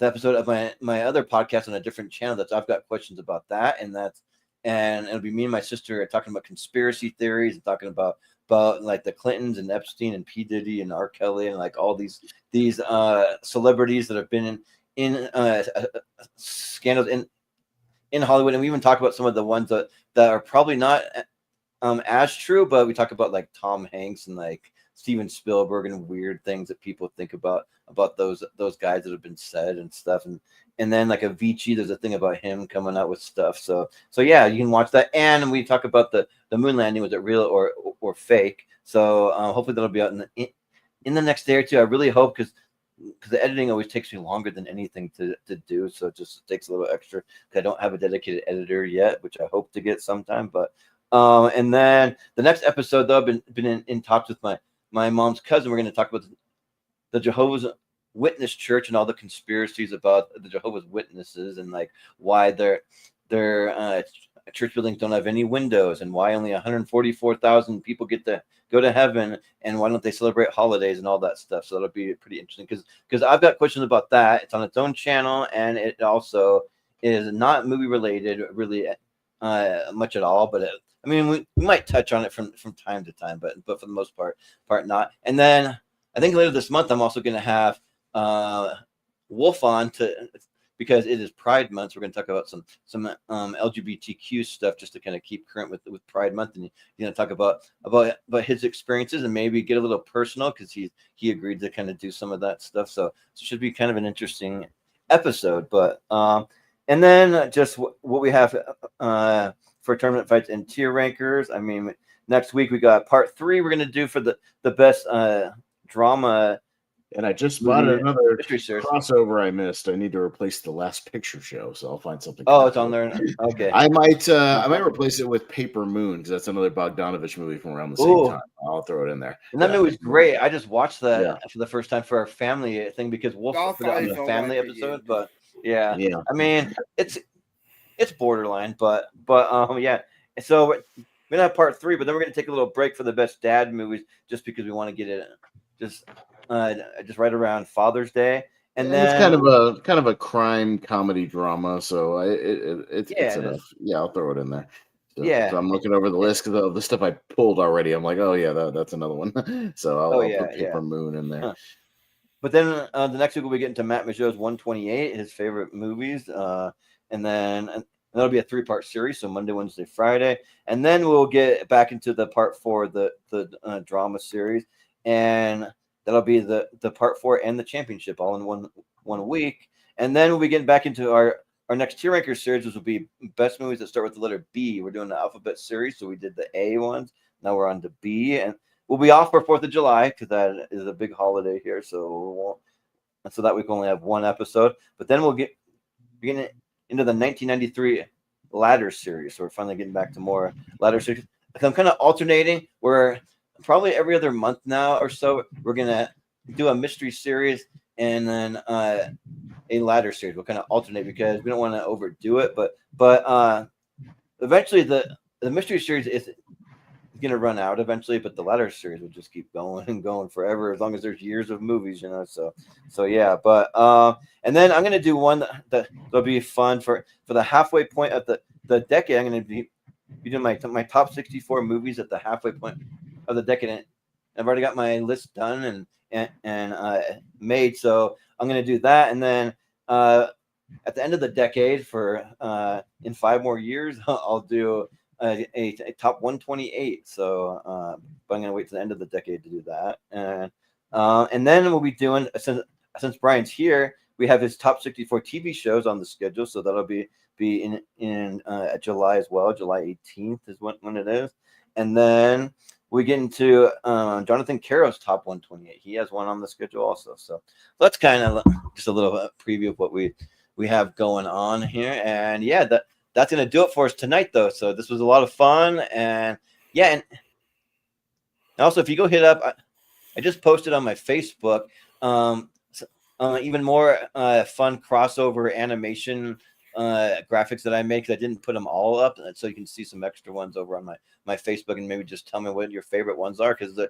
a lot of fun to make. That's one of my favorite things. That I love doing all that graphic design and stuff. So that's something I'll probably always do. So a lot of like your AI posters for tour fights. Yeah, so I'm actually been kind of working on one behind the scenes that's going to be a crossover movies. So I just have my like random flick chart that I just randomized 2 random movies and make a random crossover a movie poster with about like maybe 2 to 3 sentences from ChatGPT that like comes up with a cool little synopsis for it. But I might kind of do some that kind of makes sense, that they fit together, like the Malcolm Exorcist, or like some of those ones that actually fit, or the like Airbud Spikes Back. Like if there's some that actually fit, So yeah, so I'm not really sure when we'll do that one, and maybe at like to kick off fall or something like that. We'll see. I don't have it on the schedule, but I am kind of low key just working on it in my free time,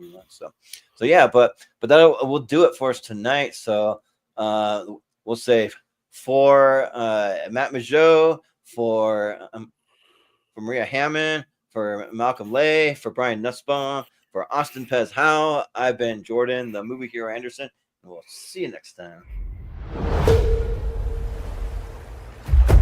You think that tennis is about expressing yourself, doing your thing. But you don't know what tennis is. What is it?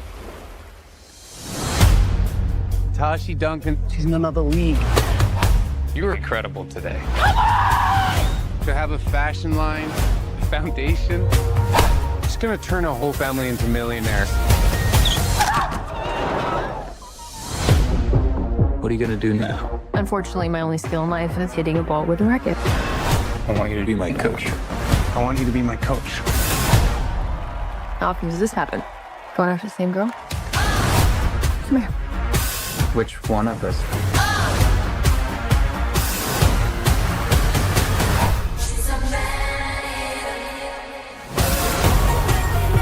This is a game about winning the points that matter. I don't need to play mind games with you. Come have a cigarette with me. I have to talk to you. I don't smoke, and I'm not talking to you.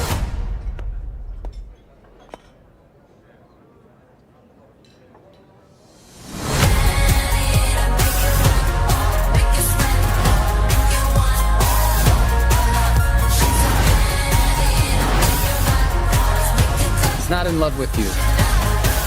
What makes you think I want someone to be in love with me?